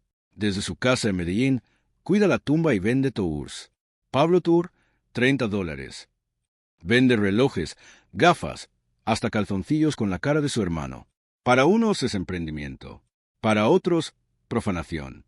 Él dice: si no lo hago yo, lo hace Netflix. 2. Los sicarios, huérfanos con moto. Popeye, John Jairo Velázquez, el jefe de sicarios de Pablo, se entrega en 1992. Confiesa 300 muertes. Paga 23 años de cárcel. Sale en 2014. Se vuelve youtuber. Popeye-arrepentido. Cuenta historias, da consejos, se toma fotos con fans. Lo asesinan en 2020 de cáncer. Pero antes de morir, dice una frase: Pablo nos dañó. Nos enseñó que la vida vale 2 millones de pesos. Y nosotros le creímos. La Kika, Dan Denis Muñoz Mosquera, otro sicario, está preso en Estados Unidos. Cadena perpetua por el avión de Avianca. No habla, no se arrepiente. Para él, la guerra no terminó. ¿Y los miles de niños sicarios? Los que mataban por una moto. La mayoría murió antes de los 20. Los que sobrevivieron hoy tienen 40, 50 años. Algunos están en la cárcel. Otros son pastores evangélicos. Otros siguen delinquiendo.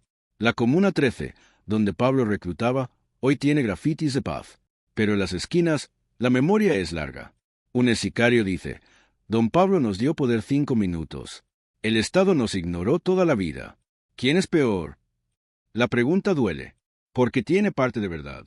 3. La ciudad, de la más violenta a la más innovadora. En 1991, Medellín tuvo 6.349 homicidios. 381 por cada 100.000 habitantes. La tasa más alta del mundo.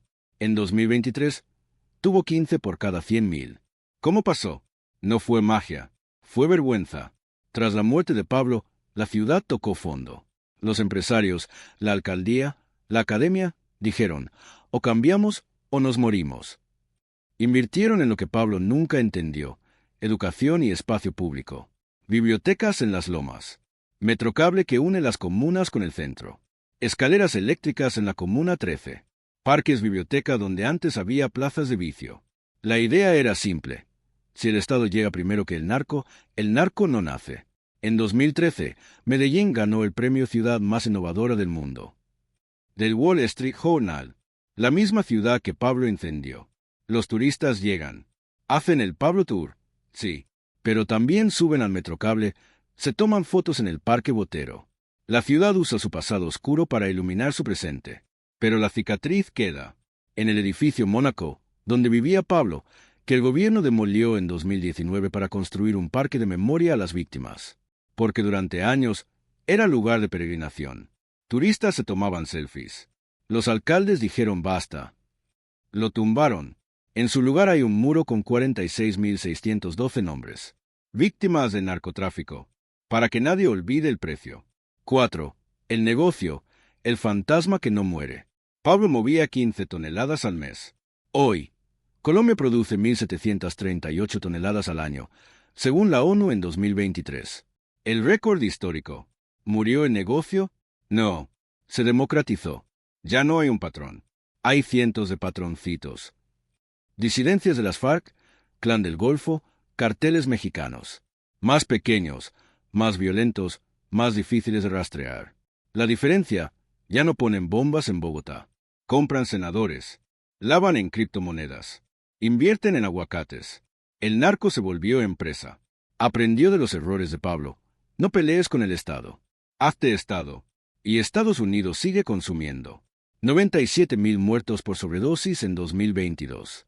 La cocaína de Pablo abrió la puerta. El fentanilo la tumbó. La guerra contra las drogas, que costó $1 trillón, no la ganó nadie. Solo cambió de droga. Hay 3 Pablo Escobar. Y los 3 viven. 1. El Pablo de Netflix. Narcos. 2015. Wagner Moura con barriga y bigote. La serie lo vuelve global. Jóvenes en Berlín, Tokio, cine y usan camisetas con su cara. Dicen plata o plomo, sin saber que esa frase mató jueces. El mundo lo consume como entretenimiento. Medellín lo sufre como herida. El alcalde Federico Gutiérrez pide a Netflix: paren de romantizarlo. Netflix no para. Porque el mito vende. La verdad, no tanto. El turismo de narcos mueve millones. Pablo Tours, en Medellín. Coucan Tours, en Miami. Te llevan a la catedral, al tejado de los olivos, a la tumba. Selfies. Hashtags. Un guía dice: la gente no quiere historia. Quiere adrenalina. Las víctimas marchan en contra. Ponen carteles: nuestra memoria no es tu tour. La batalla por el relato sigue. 2. El Pablo de las comunas. Sube a la comuna 13. Pregunta por don Pablo. Un señor de 60 años te dirá: él me dio la casa. El gobierno me dio balas de goma cuando protesté. No justifica las bombas, pero no olvida el techo. En los barrios, la memoria no es de blanco y negro. Es gris, porque cuando el Estado abandona, cualquier mano que da parece divina, aunque esa mano esté manchada. En el barrio que él construyó, Medellín sin tugurios, hoy viven 12.000 personas. Sigue en pie. Se llama Barrio Pablo Escobar. El Estado quiso cambiarle el nombre. La gente no dejó. No por amor al narco, por amor a la casa, porque es lo único que tienen. Y eso es lo más triste, que un criminal hiciera lo que el Estado no. 3. El Pablo real, el que no sale en la serie. El real era paranoico. Dormía con una pistola en la boca. Le temía a la oscuridad. Lloraba escuchando baladas de José José. Amaba a su hija Manuela sobre todo. Cuando ella pidió un unicornio, él quemó una finca entera para que el humo asustara a los empleados y nadie le dijera que no. Estaba mal, estaba roto, era humano, y eso es lo que da más miedo, que el monstruo no tenía cuernos, tenía una familia, tenía miedo, como todos. En 2006, encontraron sus hipopótamos en el río Magdalena. Se escaparon de Nápoles, se reprodujeron, hoy son 130, una especie invasora. Atacan pescadores, destruyen cultivos. El gobierno no sabe si matarlos o esterilizarlos. Son el último legado vivo de Pablo. Animales salvajes, fuera de lugar, que no pidieron nacer. Como toda su historia. ¿Qué aprendió Colombia? Que la plata fácil es la más cara. Que un Estado ausente es el mejor socio del crimen. Que los atajos terminan en tejados. Que los héroes y villanos a veces usan la misma ropa. En 2023, en una escuela de Medellín, una niña de 10 años hizo una tarea sobre personajes de Colombia. Dibujó a Botero, a García Márquez y a Pablo Escobar. La profesora le preguntó por qué. La niña dijo: porque mi abuelo dice que él hizo casas. La profesora no la regañó. Le contó del avión, de los jueces, de los niños que no volvieron. La niña borró el dibujo y dibujó una biblioteca. Esa es la única victoria posible. No olvidar, pero tampoco repetir. Pablo Escobar murió el 2 de diciembre de 1993. Pero su pregunta sigue viva, flotando sobre Medellín como la neblina. En un país donde ser pobre es una condena, ¿cuántos están dispuestos a ser diablos por un día, con tal de no ser nadie toda la vida? Mientras esa pregunta exista, la historia de Pablo no termina. Solo cambia de cara. Y el tejado donde cayó sigue ahí, con tejas nuevas, pero con la misma lluvia. Medellín, enero de 1994. El eco del disparo en el Tejado de los Olivos todavía retumba en las lomas. Pablo Escobar está bajo tierra, en Montesacro. Pero su sombra no. Su sombra mide 1,60, usa zapatillas Nike y tiene 14 años. Se llaman Los Muchachos. Son miles, hijos de la década de la bomba. Crecieron con el sonido de la moto antes del disparo. Con el precio de una vida, 2 millones de pesos. Con una frase tatuada en el barrio: estudiar que, si el patrón paga mejor. Pablo murió, pero no se llevó su escuela. La escuela quedó abierta. Se llamaba oficina. No tenía pupitres. Tenía armas. No enseñaba matemáticas. Enseñaba a cobrar, a matar, a callar. Y en 1994, esas oficinas quedaron huérfanas. Sin patrón, sin nómina, sin reglas. Y el vacío, en Medellín, nunca dura vacío. Los primeros en llenarlo fueron los Pepes. Perseguidos por Pablo Escobar, Fidel Castaño, Carlos Castaño, Diego Murillo, Don Berna. Ellos ayudaron a matar al patrón. Y cobraron el premio, las rutas, las plazas, los hombres. Pero no querían ser narcos. Querían ser Estado. Fundaron las AUC, Autodefensas Unidas de Colombia. Decían que combatían a la guerrilla. En realidad, controlaban la cocaína. Y aplicaban la ley de Pablo, pero sin la foto en la revista Forbes. En las comunas, el cambio fue brutal. Antes, un sicario mataba para Pablo. Ahora mataba para cualquiera. El precio bajó, de 2 millones a 500,000 pesos. La muerte se devaluó, porque la oferta era enorme. ¿Qué haces con 5,000 jóvenes que solo saben manejar moto y pistola? ¿Les das un empleo de $300 al mes? Se ríen, y vuelven a la moto. A estos niños les decían los desechables. La policía los mataba. Los narcos los mataban. Los de su propio barrio los mataban. La vida útil de un sicario en 1995 era de 6 meses. Entraban a los 15, morían a los 16. Las madres aprendieron a no poner el nombre completo en la lápida. Solo, hijo, 1979 a 1995, para que no los fueran a buscar después de muertos. El Estado intentó algo. En 1996, el alcalde Sergio Naranjo creó Medellín, compromiso de toda la ciudadanía. Canchas, parques, bibliotecas. La idea era, si les damos espacio, no agarran la pistola. Funcionó a medias, porque no puedes competir con un narco que te da moto, pistola y respeto en una noche, con un programa que te da un balón y te pide esperar 10 años. Mientras tanto, en la selva, otro hijo de la guerra crecía. Las FARC, antes, guerrilla marxista. Después de Pablo, cartel. Entendieron que el negocio no era secuestrar, era cobrar el gramaje. Impuesto por cada kilo de pasta base que salía de su territorio. En el 2000, controlaban el 60% de la coca del país. Tenían más dinero que cuando Pablo estaba vivo. Y más hombres. Y más fusiles. El Estado respondió con el Plan Colombia. 2000, 7.500 millones de dólares de Estados Unidos. Helicópteros Black Hawk, glifosato, entrenamiento. La idea, fumigar la coca, matar la planta, matar el negocio. Pero la planta es terca. La cortas, vuelve a crecer. Y el campesino también. Porque el glifosato mata la coca, pero también el maíz, el plátano, el agua. Y el Estado no llega con semillas. Llega con aviones. Entonces el campesino odia más al avión que al narco. Y el ciclo sigue. En 2002, llega Álvaro Uribe. Mano firme, corazón grande. Su política, seguridad democrática. Soldados en cada carretera. Policía en cada pueblo. Los homicidios bajan. La gente vuelve a viajar por tierra. Medellín respira. Pero el precio es alto. Las AUC, aliadas en la sombra, hacen masacres. El Salado, Mapiripán. Pueblos enteros borrados porque colaboraban con la guerrilla. El Estado recupera territorio, pero pierde alma. Y los hijos de la guerra siguen naciendo. En 2005, un niño de 12 años en la Comuna 13 no sabe quién fue Pablo Escobar, pero sabe quién es Don Berna. Sabe que si lleva un paquete de una esquina a otra, le dan 50,000 pesos. Sabe que con 50,000 compra zapatillas. Sabe que su papá, obrero, gana eso en una semana. La ecuación es simple y perversa. Pablo murió, pero su escuela graduó miles. Y la siguiente década sería el examen final. ¿Colombia aprendió de la sangre o solo cambió de profesor? Hay ciudades que se rinden. Medellín no. Medellín se reinventa. Y lo hace con una idea que parece ingenua. Concreto contra balas. Sergio Fajardo es alcalde. Matemático. No usa chaleco antibalas. Usa bicicleta. Dice una frase que suena locura en una ciudad que tuvo 381 homicidios por cada 100.000 habitantes. Lo más bello para los más humildes. Y lo cumple. En Santo Domingo Sabio, la comuna que Pablo usaba para reclutar, construyen una biblioteca. Pero no una biblioteca cualquiera. 3 cajas negras gigantes, diseñadas por un arquitecto famoso, en la cima de la montaña. Se llama Biblioteca España. Cuesta millones. Los de arriba critican.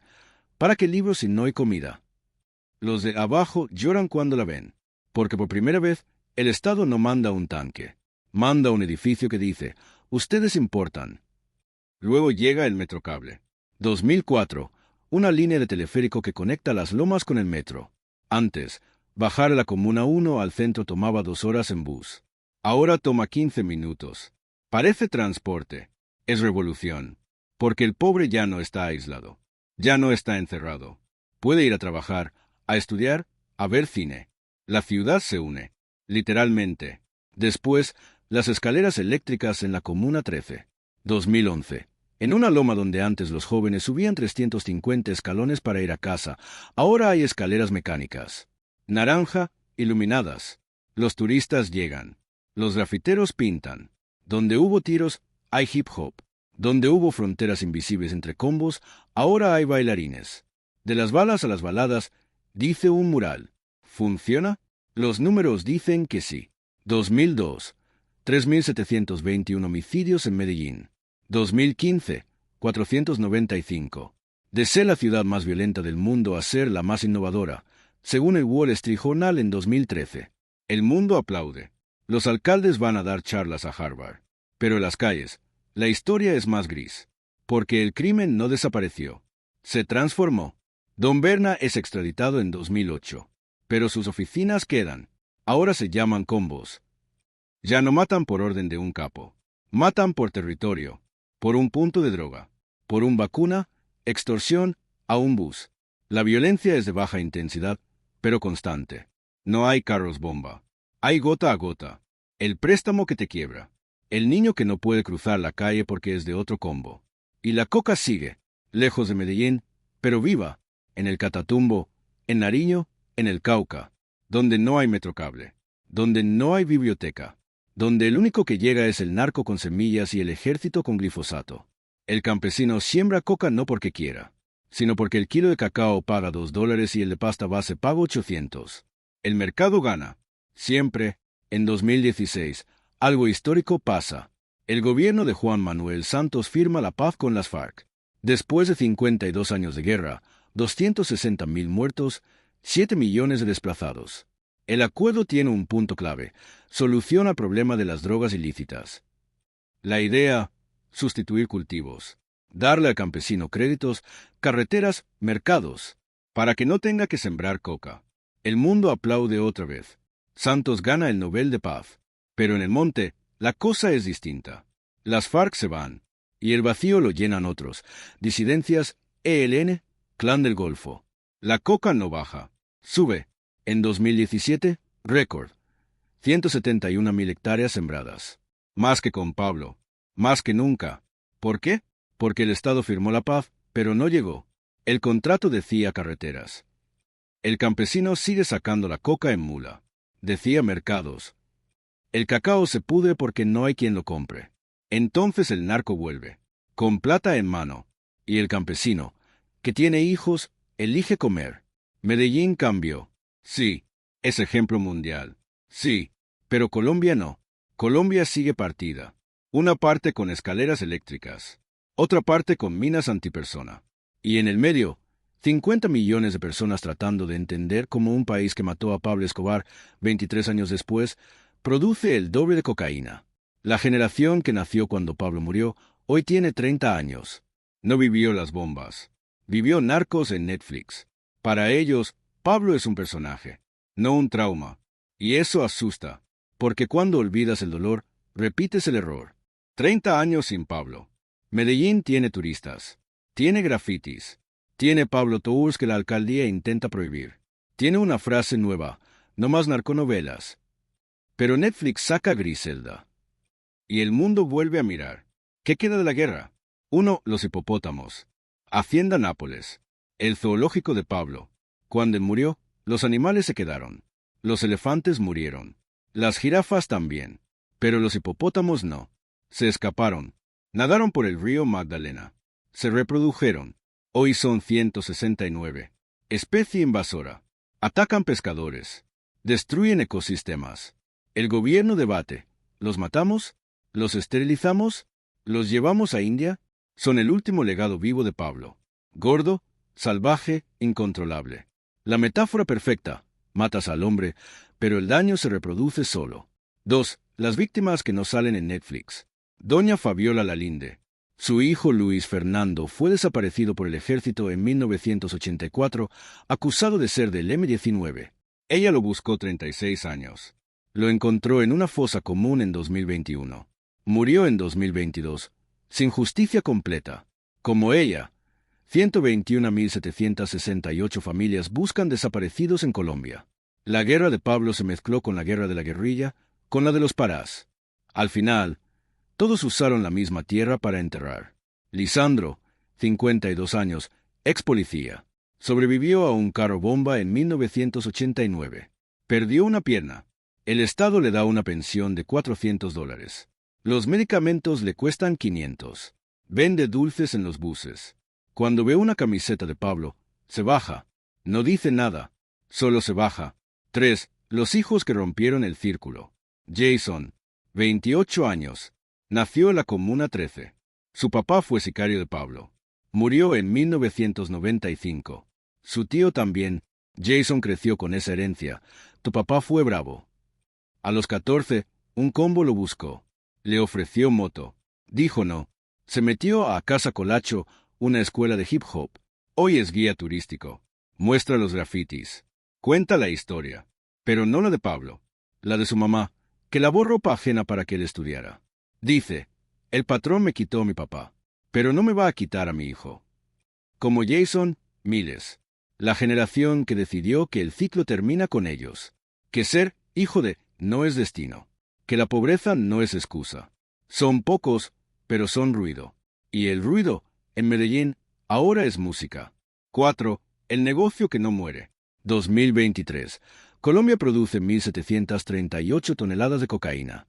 Récord mundial. El 60% del total global. ¿Cómo? La paz con las FARC dejó 13.000 hombres sin trabajo. Las disidencias tomaron el negocio. El ELN también. El Clan del Golfo también. Todos pelean, todos siembran, todos exportan. ¿Y el consumo? Estados Unidos tuvo 107.000 muertos por sobredosis en 2021. El fentanilo mató más que la coca. Pero la coca abrió la puerta. Pablo globalizó la ruta. Hoy los carteles mexicanos la manejan. Los colombianos ponen la materia prima. El mundo sigue comprando. Y mientras haya demanda, habrá oferta. Esa es la ley que Pablo entendió primero. 5. La pregunta que queda. En 2022, en una escuela de Medellín, la profesora pregunta, ¿qué quieren ser cuando grandes? Un niño de 9 años levanta la mano. Dice, yo quiero ser como Pablo Escobar. El salón queda en silencio. La profesora no lo castiga. Le pregunta por qué. El niño dice, porque él tenía plata y le daba a los pobres. Esa es la herencia más peligrosa. No los hipopótamos. No la coca. Es la idea. La idea de que el crimen paga. De que el Estado llega tarde. De que si eres pobre, la única forma de salir es siendo malo. 30 años después, Colombia sigue peleando esa idea. Con bibliotecas. Con leyes. Con memoria. En el Parque de la Memoria en Medellín hay un muro. Tiene 46.612 nombres. Víctimas del narcotráfico. No está Pablo. No está plata o plomo. Están los que no eligieron la guerra, pero la sufrieron.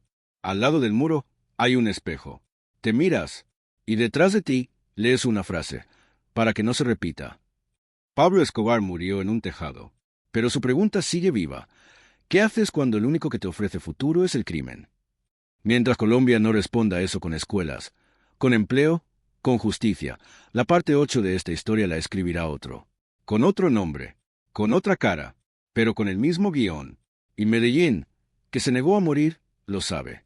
Por eso no olvida. Por eso cuenta la historia. Una y otra vez, para que el niño de 9 años algún día levante la mano y diga, yo quiero ser profesor, como mi profe. Ese día, la guerra habrá terminado. Mientras tanto, sigue, en silencio, en las lomas, en la selva, en la memoria. El año 2000 llegó a Medellín sin Pablo, pero con su fantasma sentado en cada esquina. Ya no había bombas, ya no había toques de queda, pero había algo peor, el vacío. Porque cuando matas al rey, no matas el hambre. Y en las comunas, el hambre tenía 15 años, usaba gorra y manejaba moto. Se llamaban los herederos. No por sangre, por circunstancia. Eran los hijos de los sicarios de Pablo, los sobrinos de los que le enterró, los nietos de las mujeres que hicieron fila para recibir una teja de zinc. Crecieron oyendo historias. Don Pablo fue el único que nos miró. Crecieron viendo fotos, el patrón sonriendo con la barriga al aire. Crecieron sin padre, porque el padre murió en un tiroteo en 1991. Sin escuela, porque la escuela quedaba al otro lado de una frontera invisible entre combos. El Estado llegó después de la guerra, con metrocables y bibliotecas, con discursos de Medellín, la más innovadora. Pero llegó tarde para ellos. Cuando tú tienes 14 años y tu mamá gana $200 al mes lavando ropa, una biblioteca no te da de comer. Una moto sí, un arma sí, un jefe que te dice, toma, por vigilar la cuadra te doy 100.000. Sí, así nació la oficina de Envigado. No la creó Pablo, la creó su ausencia. Era la heredera del cartel de Medellín, pero sin patrón. Una franquicia del crimen. Una junta de traquetos medianos que se repartieron las rutas, las vacunas, las plazas. No ponían bombas. Cobraban. Al bus, al tendero, al que vendía arepas. Se volvieron Estado en los barrios. Y el Estado real, otra vez, no estaba. En el sur de la ciudad, el cartel de Cali ya había caído. Los hermanos Rodríguez, presos. Pero su modelo vivía. Silencio, contadores, políticos. En el norte, los paramilitares de Castaño se tomaron el Urabá. Decían que combatían a la guerrilla. En realidad, exportaban coca. En la selva, las FARC dejaron de secuestrar para cobrar gramaje. Cada hectárea de coca les daba un impuesto. La guerra se volvió negocio. El negocio se volvió guerra. Y en el medio, Colombia firmaba el Plan Colombia. $10.000 millones de Estados Unidos. Helicópteros Black Hawk, glifosato, soldados entrenados. La idea, sin coca, no hay guerra. Fumigaron selvas enteras. Campesinos perdieron el maíz, el plátano, todo. Pero la coca volvía a crecer en 3 meses. Porque la coca aguanta veneno. El hambre, no. En Argentina, Sebastián Marroquín, el hijo de Pablo, intenta ser arquitecto. Se cambia el nombre, se deja crecer la barba. No habla de su padre. Hasta que un día, en 2009, recibe un correo. Es de Rodrigo Lara Restrepo, hijo del ministro Rodrigo Lara Bonilla, al que Pablo mandó matar en 1984. El correo no tiene odio. Dice, quiero hablar. Se encuentran en Buenos Aires. 2 hijos de una guerra que no pidieron. Se abrazan, lloran. Sebastián le pide perdón. Rodrigo le dice, vos no mataste a mi papá, pero tu apellido me quitó al mío. Esa foto le da la vuelta al mundo. Por primera vez, la historia no la cuenta Netflix. La cuentan los huérfanos. Manuela, la hija menor, cumple 25 años en el 2009. Vive en el anonimato. Sufre de depresión. Cuando era niña, su papá quemó $2 millones para calentarla. El recuerdo no es de poder, es de trauma. Nunca da una entrevista. Su tío Roberto, el hermano tío de Pablo, vende libros en la entrada de Montesacro. La vida de mi hermano. La familia rota, cada uno sobreviviendo al apellido como puede. En 2004, matan a Carlos Castaño, el jefe paramilitar que ayudó a cazar a Pablo. Lo entierra su propio hermano. Porque en esta guerra, los aliados de hoy son los muertos de mañana. La rueda no para. Solo cambia de conductor. Y en las comunas de Medellín, una nueva generación juega a ser Pablo. Se toman fotos con pistolas de juguete. Cantan narcocorridos. Dicen plata o plomo en TikTok. No saben que la frase mató jueces. Solo saben que suena a poder. Y el poder, cuando tienes 15 años y no tienes nada, es una droga más fuerte que la coca. El gobierno inaugura la Biblioteca España en 2007. Gigante, Moderna, en Santo Domingo Sabio. Un barrio que Pablo usaba como cantera. El día de la apertura, un niño de 10 años le pregunta al alcalde, ¿aquí estuvo don Pablo? El alcalde se congela. No sabe si decir sí o no, porque si dice sí, legitima. Si dice no, miente. Al final dice, aquí estuvo el abandono. Y ahora estamos nosotros. El niño no entiende. Solo ve libros. Y pregunta si puede llevarse uno. La década cierra con una cifra. Entre 2000 y 2010, Colombia produce más coca que en los tiempos de Pablo. 600 toneladas al año. El patrón murió, pero su escuela graduó a miles. Y sin él, los alumnos fueron más desordenados, más violentos, más difíciles de atrapar. Agosto de 2015. Netflix estrena Narcos. Primera escena. Pablo Escobar, interpretado por Wagner Moura, mira a Medellín desde un balcón. Suena música. Se ve poderoso. Se ve cool. En 48 horas, el mundo entero está hablando de él. Jóvenes en Alemania se ponen camisetas con su cara. En Japón hacen cosplay de él. En Estados Unidos, bares venden el Pablo Escobar Shot, tequila con pólvora. En Medellín, el alcalde Federico Gutiérrez ve la serie y siente náuseas. Están vendiendo nuestra tragedia como entretenimiento, dice. Pero no puede pararla. El mito ya no le pertenece a Colombia. Le pertenece al algoritmo. Llegan los narcotours. Vans blancas con vidrios polarizados. $50 por persona. Te llevan a la tumba de Pablo, a la casa donde murió, a los escombros de la catedral, al edificio Mónaco antes de que lo tumbaran. El guía, a veces un sicario, cuenta anécdotas. Aquí don Pablo escondió 5 millones. Los turistas se ríen. Se toman selfies. Una alemana llora de emoción. Dice, es como estar en una película. A 3 cuadras, una señora vende flores en la tumba de su hijo policía, asesinado en 1990. Nadie la visita. El gobierno intenta reaccionar. En 2019, dinamitan el edificio Mónaco. 8 pisos. 180 kilos de explosivos. Donde Pablo vivió con su familia, ahora hay un parque. Inflexión. Un muro negro con 46.612 huecos. Cada hueco, una víctima del narcotráfico. No hay nombre de Pablo. No hay foto. Solo vacío, para que el turismo no tenga donde posar. Pero el mito es hidráulico. Lo aprietas aquí, sale allá. Cierran el Mónaco y abren museos privados. Roberto Escobar, el hermano, monta el Museo Pablo Escobar en su casa. Cobra $30. Muestra la moto, la billetera, un pedazo de teja del tejado donde murió. Los turistas hacen fila. Es historia, dicen. Las víctimas dicen, es negocio con sangre. Hollywood no para. Sale Lavin Pablo con Javier Bardem. Sale Griselda con Sofía Vergara. Sale Escobar, Paradise Lost con Benicio del Toro. En todas, Pablo es el centro. Carismático, violento, trágico. Un Tony Montana paisa. Lo que no sale, los 4.000 niños huérfanos del vuelo de Avianca. No sale doña Fabiola, que perdió a sus 3 hijos sicarios. No sale el policía que quedó parapléjico por una bomba. Eso no vende. El dolor no tiene soundtrack. Sebastián Marroquín, el hijo, lucha contra eso. En 2014 publica Pablo Escobar, mi padre. En 2016, Pablo Escobar, lo que mi padre nunca me contó. Viaja por el mundo. Da charlas. Dice, mi papá no es un héroe. Fue un criminal que destruyó un país. Se reúne con víctimas. Pide perdón. A veces lo abrazan. A veces le escupen. Vive entre el perdón y el odio. No tiene paz. Dice, yo nací con una deuda que no es mía, pero que tengo que pagar. En 2018, lo arrestan en Argentina junto a su madre. Lavado de activos. Pasan un año presos. Salen libres. Pero el mensaje es claro. El apellido Escobar es una condena sin fecha de vencimiento. Manuela, la hija, sigue en silencio. Su único delito fue nacer.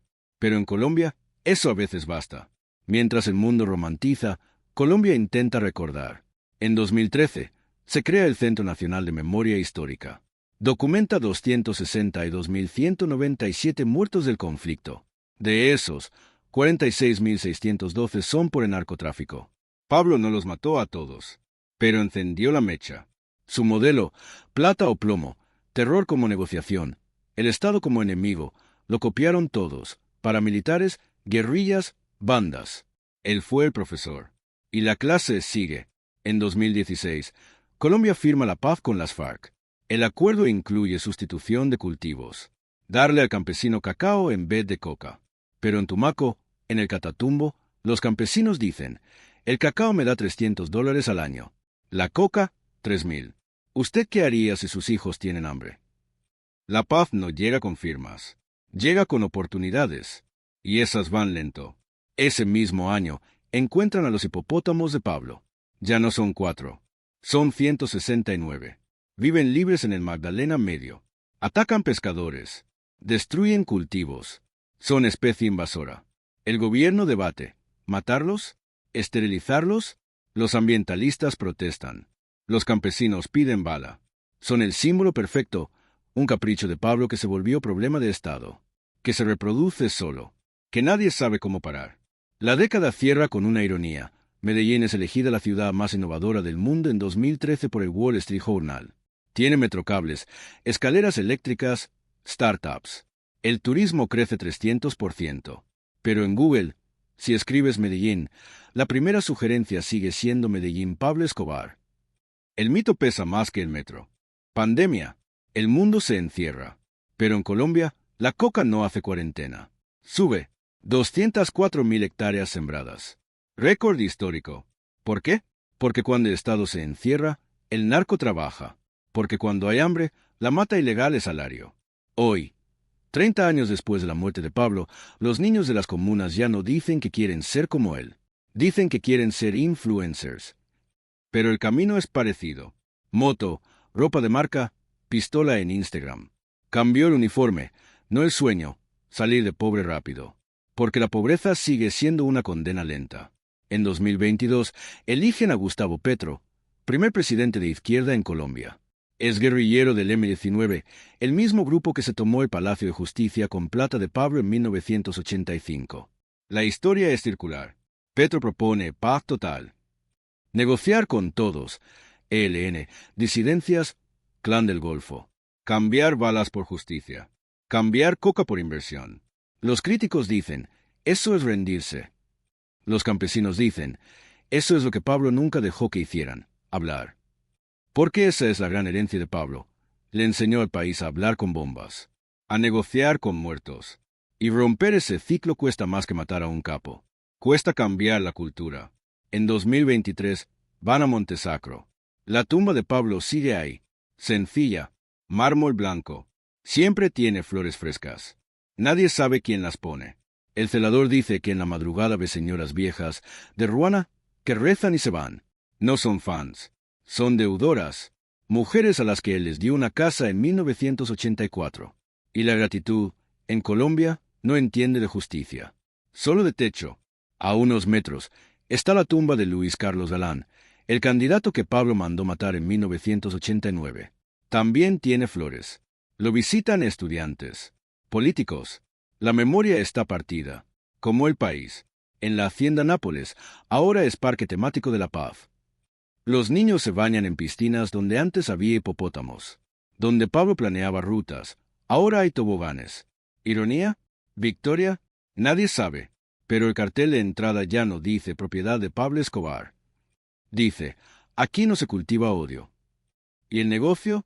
En 2023, la ONU dice que Colombia produce el 68% de la cocaína del mundo. Más que en los 80.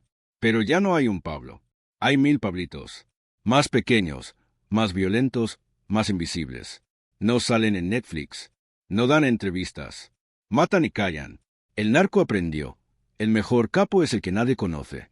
Estados Unidos sigue siendo el mayor consumidor. 100,000 muertos por sobredosis en 2022. Fentanilo, no cocaína. Pero la ruta la abrió Pablo. Él enseñó que América tenía nariz y billetera. Y mientras haya demanda, habrá oferta. La guerra contra las drogas costó $1 trillón. Y la perdimos, porque no era una guerra contra plantas. Era una guerra contra la pobreza, contra la corrupción, contra el dolor. Y esas no se ganan con helicópteros. Entonces, ¿qué queda de Pablo Escobar? Queda una advertencia. Él no fue un monstruo. Fue un hombre que entendió un sistema roto mejor que los que lo diseñaron. Usó la democracia para entrar al Congreso y la dinamita para salirse. Le dio casa a 10.000 y le quitó casa a 50.000. Fue el síntoma de un Estado que llegó tarde a todo. A las comunas, a la selva, a la justicia. Queda una pregunta que hizo un niño en la Comuna 13 de enero de 2022 después de ver un documental. Le preguntó a la profesora: «Profe, si Pablo estuviera vivo y regalara casas hoy, ¿usted lo metería preso o le daría las gracias?». La profesora no supo qué responder. Porque esa es Colombia. Un país donde el criminal a veces hace lo que el Estado no, y donde el Estado a veces mata lo que el criminal no. Mientras esa pregunta exista, Pablo no muere. Cambia de cara. Un día es un político corrupto. Otro día es un jefe de banda en el barrio. Otro día es la necesidad que te hace sembrar coca porque el plátano no da. El 2 de diciembre de 1993, Pablo cayó en un tejado. Pero su sombra sigue caminando por Medellín. No con pistola, con camisetas, con series, con la idea de que el crimen paga, al menos un rato. Y mientras haya un niño que crea eso, la parte 9 de esta historia se seguirá escribiendo sola. Sin patrón, pero con miles de herederos. Y el único final posible no es matarlos a todos. Es que no nazcan más. Diciembre de 2013. Medellín. La ciudad celebra. Acaba de ser elegida la ciudad más innovadora del mundo por el Wall Street Journal y Citibank. Le ganó a Nueva York. Le ganó a Tel Aviv. En la ceremonia, el alcalde Aníbal Gaviria habla de metrocables, de bibliotecas, de urbanismo social, de la transformación. Afuera, en la Comuna 13, un grafitero pinta un mural, una biblioteca encima de un fusil roto. Abajo escribe: «Aquí no olvidamos». Porque la foto de la innovación no muestra todo el álbum. En 2010, Pablo lleva 17 años muerto. Pero su sistema sigue vivo. Ya no hay un patrón. Hay oficinas. La oficina de Envigado, la de San Javier, la de Belén. Pequeñas empresas de crimen. No ponen bombas.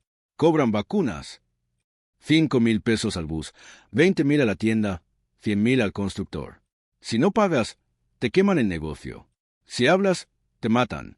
Es el impuesto que Pablo inventó, pero sin su firma.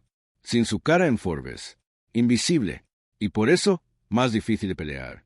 Los que mandan ahora no quieren fotos. Aprendieron de Pablo: la fama mata. Se visten de empresario. Tienen fincas, no zoológicos.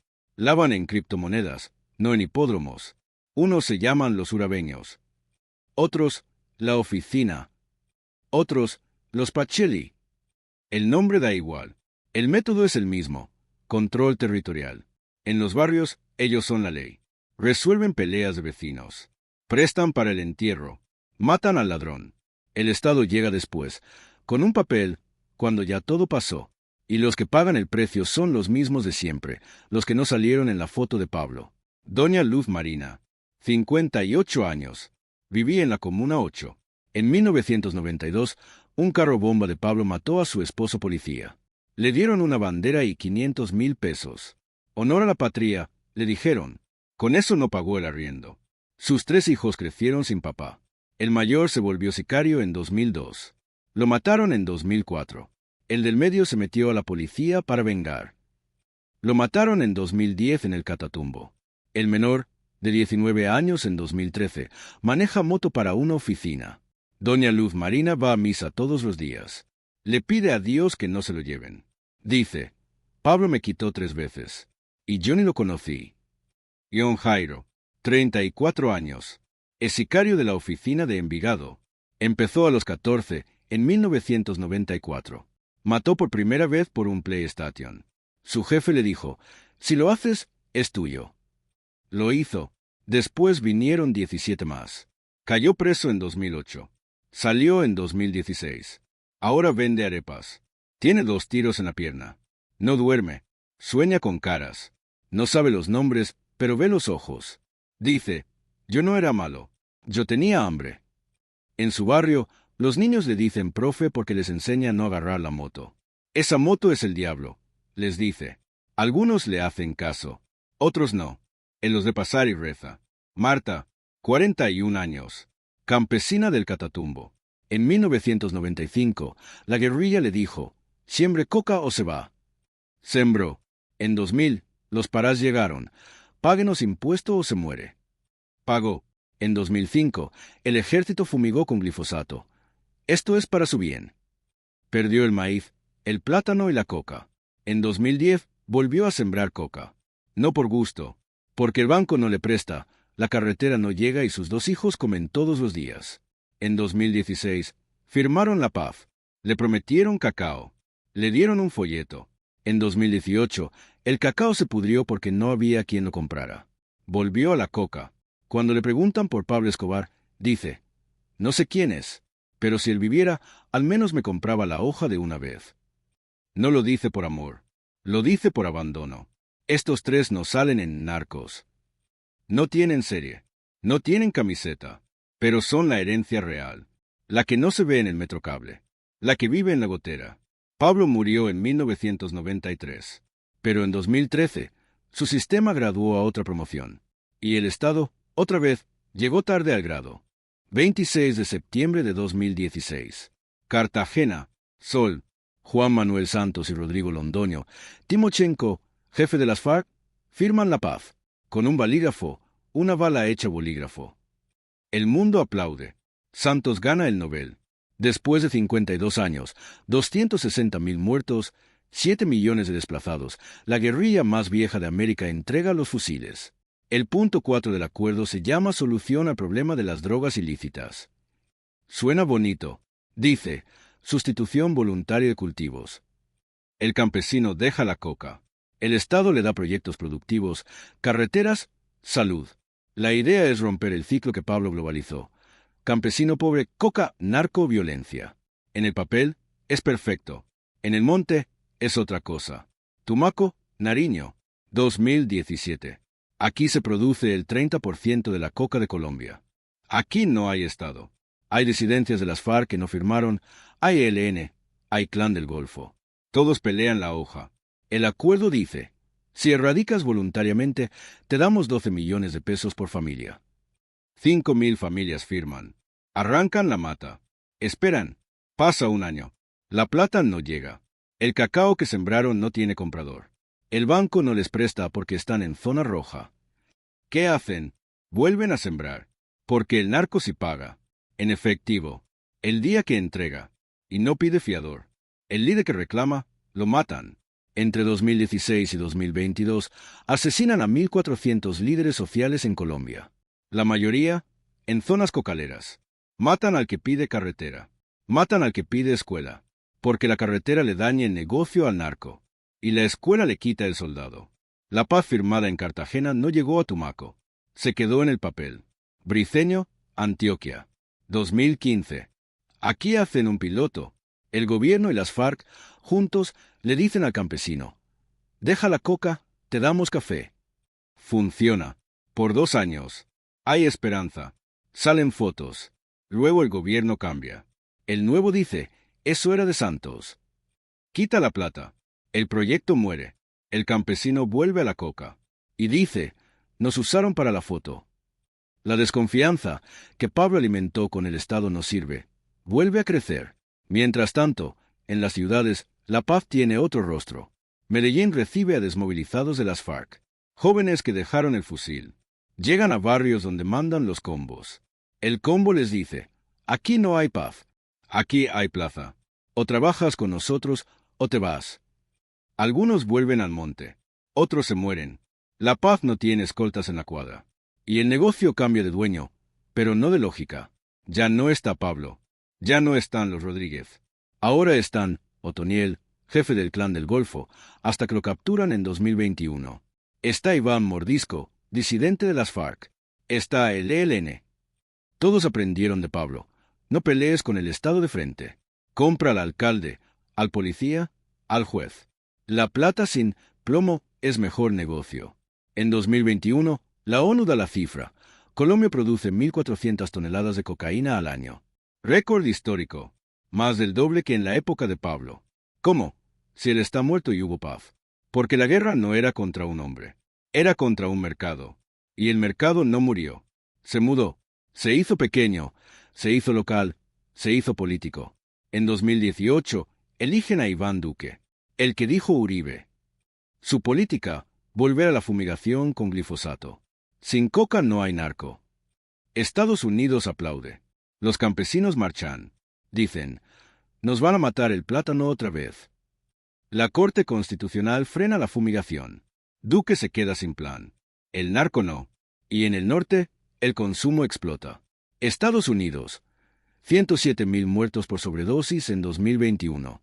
Ya no es coca. Es fentanilo. 50 veces más fuerte. Lo hacen los carteles mexicanos. Pero la ruta la abrió Pablo. Él enseñó que la frontera era porosa, que la demanda gringa era infinita, que un pobre en Colombia podía volverse millonario vendiendo polvo. El producto cambió. La ecuación no. En 2022, gana Gustavo Petro. Es guerrillero del M-19, el mismo grupo que se tomó el Palacio de Justicia en 1985 con plata de Pablo. La historia es circular. Petro dice, paz total. Hablar con todos. ELN, disidencias, Clan del Golfo. Cambiar la guerra por diálogo. Cambiar la coca por desarrollo. La derecha grita, le va a entregar el país al narco. El campesino dice, que vengan a hablar, pero con carretera. La paz de 2016 desarmó a 13.000 guerrilleros. Pero no desarmó el negocio, porque negocio no era de ellos. Era del abandono. Y el abandono sigue ahí, en la trocha, esperando que pague mejor. 30 años después del Tejado de los Olivos. Medellín tiene turistas, tiene grafitis, tiene un eslogan. Aquí pasó, pero no nos define. Pero en Google, Medellín todavía autocompleta con Pablo Escobar. El algoritmo no perdona. Y el mercado tampoco. El museo que no existe. No hay un museo Pablo Escobar oficial en Colombia. El gobierno no quiere. Las víctimas no quieren. Pero hay 5 privados. El de Roberto Escobar, el hermano. $30 la entrada. Te muestra la caleta, la moto, la billetera.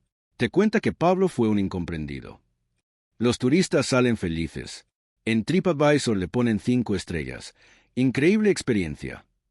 A 3 cuadras está el Museo Casa de la Memoria. Entrada gratis. Muestra zapatos de desaparecidos, cartas de niños huérfanos, audios de bombas. No hay fila. El guía dice, la gente prefiere al villano. La víctima no da like.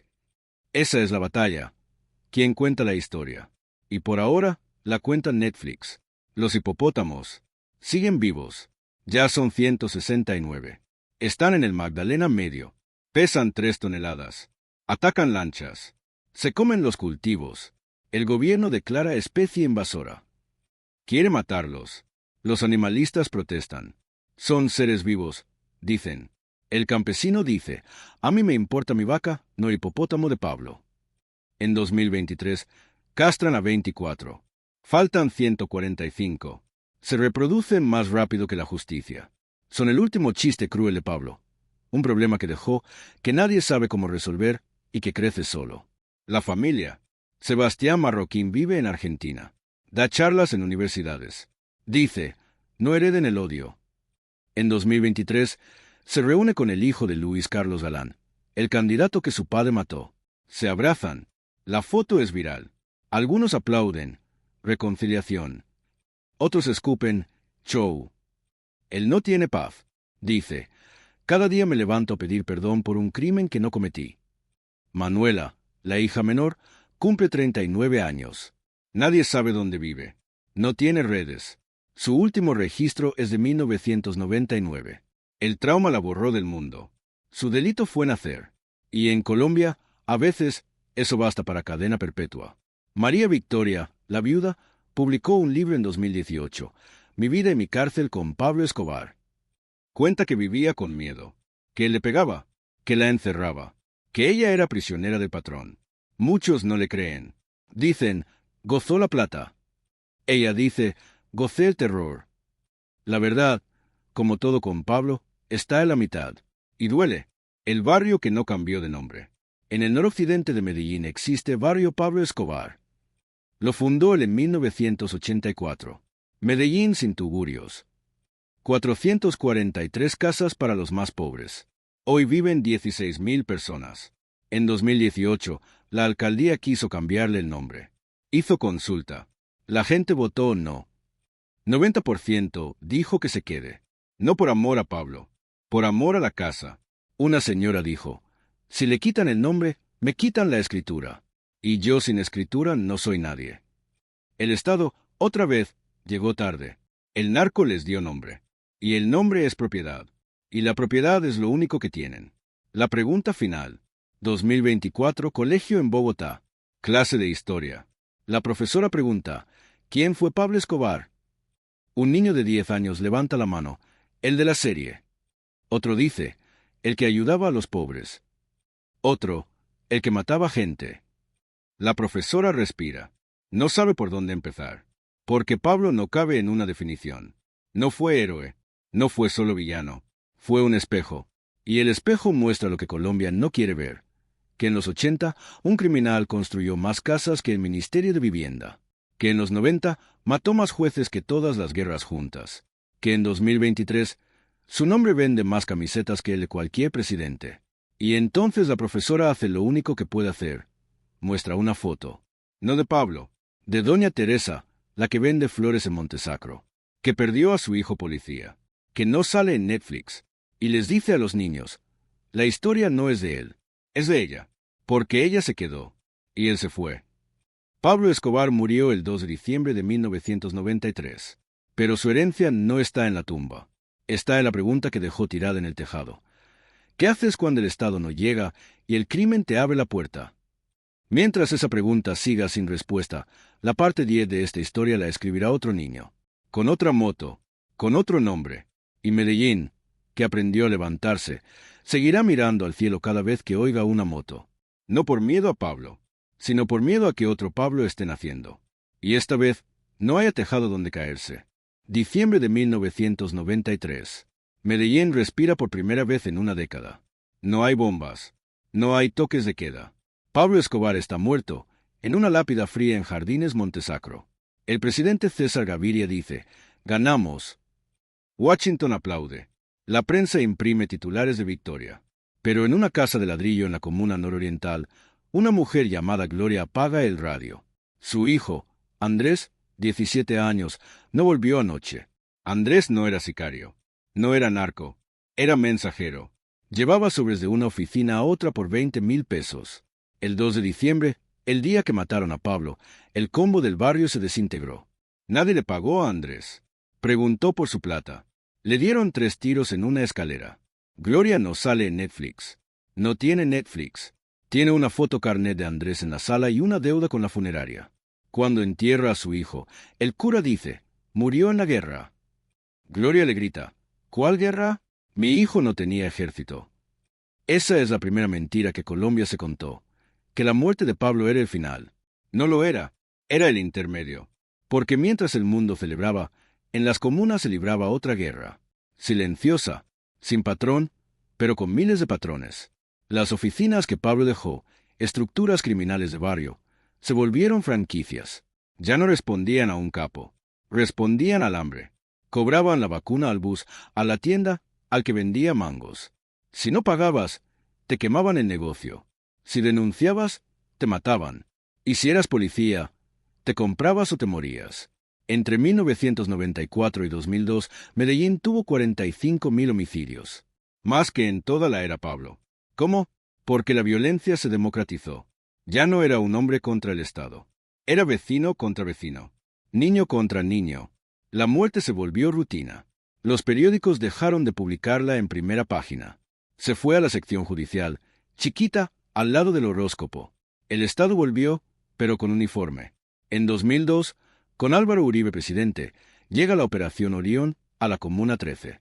3,000 soldados, helicópteros, tanques. Dicen que van por las milicias de las FARC y el ELN. Entran disparando. 17 civiles muertos. 71 heridos. 80 desaparecidos. Los sacaron en camiones. Nunca volvieron. Sus madres aún los buscan en la escombrera, una montaña de basura donde dicen que hay cuerpos enterrados. ¿Ganó el Estado? En el papel. Sí. Recuperó territorio. Pero la memoria, perdió. Porque llegó como Pablo, con plomo primero y con promesas después. Y la gente no olvida quién disparó primero. En esos años, la familia de Pablo vive su propio infierno. María Victoria y sus 2 hijos huyen. Argentina les da refugio en 1995, pero con nombres falsos. Sebastián Marroquín, María Isabel Santos. Juan Pablo tiene 18 años. Quiere ser arquitecto, pero en la universidad un compañero lo reconoce. Le grita asesino. Lo expulsan. No por notas. Por apellido. En 1999 los meten presos en Argentina. Lavado de activos. Pasan 15 meses en la cárcel. Salen libres, pero marcados. Manuela, la menor, desarrolla ataques de pánico. No puede oír motos. Le recuerdan a los sicarios. No puede ver policías. Le recuerdan a los que mataron a su papá. Tiene 25 años y nunca ha tenido novio. ¿Quién va a querer salir con la hija de Escobar? Dice una vez y no vuelve a hablar del tema. Roberto Escobar, el hermano, queda ciego por una carta bomba en 1993. Desde su casa, vende el mito, tours, libros, relojes Pablo Escobar. Lo critican. Él responde, si no lo vendo yo, lo vende Hollywood. Y tiene razón. En 2001, Hollywood ya prepara Blow con Johnny Depp. Pablo no está muerto. Está en preproducción. Mientras tanto, en el campo, la coca no muere. Se muda. Las FARC, que antes cobraban impuesto a la coca, ahora la producen. Los paramilitares de Castaño, que ayudaron a matar a Pablo, ahora son los nuevos patrones. Se llaman AUC. Tienen 30.000 hombres. Controlan el 40% del negocio. Hacen masacres. El Aro, Mapiripán, El Salado. Pueblos enteros borrados porque colaboraban con la guerrilla. El país no habla de eso. Habla de Pablo. Porque Pablo ya está muerto y es fácil. Los vivos matan. En 2006, Uribe hace la desmovilización de las AUC. 31.000 paras entregan fusiles. Hay ceremonia. Hay aplausos. Pero no entregan las rutas. No entregan los bancos. No entregan el negocio. Se cambian el nombre. Águilas Negras, Clan del Golfo.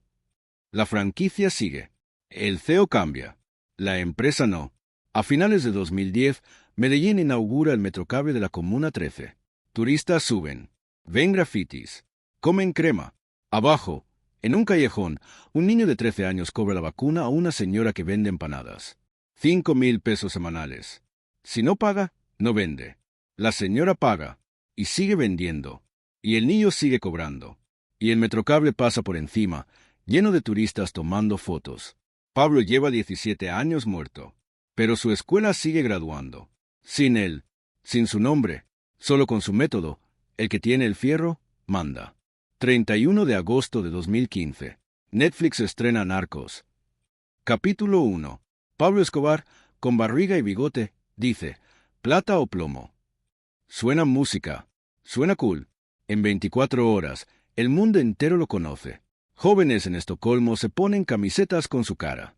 En Tokio hacen fiestas temáticas de narco. En Los Ángeles, un bar vende el Pablo Shot, tequila, ají y pólvora. En Medellín, el alcalde Federico Gutiérrez ve la serie. Apaga el televisor a los 10 minutos. Convoca un consejo. Nos están vendiendo nuestra tragedia como entretenimiento, dice. Pero no puede demandar a Netflix. El mito ya no es de Colombia. Es de dominio público. Es del algoritmo. Empiezan los narco tours. $50. Te recogen en el poblado. Van con van blanca, aire acondicionado. Parada 1. Edificio Mónaco, donde vivía Pablo. Parada 2. La catedral, su cárcel lujo. Parada 3. El tejado donde murió. Parada 4. La tumba. En cada una, selfie. En cada una, el guía, a veces un sicario, cuenta anécdotas. Aquí el patrón tenía un caleto con 20 millones. Los turistas aplauden. Una canadiense llora de emoción. Siento que estoy en la historia. A 2 cuadras de la tumba, Lou Derry vende flores. Su hijo era policía. Lo mató un sicario de Pablo en 1990. Tenía 22 años. Ella ve los tours pasar todos los días. Nadie le compra flores a ella. Le compran fotos al guía. Un día, un alemán le pide que le tome una foto abrazando la lápida de Escobar. Ella dice que no. El alemán se molesta. Pagué el tour. Luz Derry le contesta, yo pagué un hijo. El alemán no entiende. Se va. El gobierno reacciona tarde. En 2019, dinamitan el edificio Mónaco. 8 pisos. 3 segundos. Polvo. En su lugar construyen Parque Inflexión. Un muro con 46.612 huecos.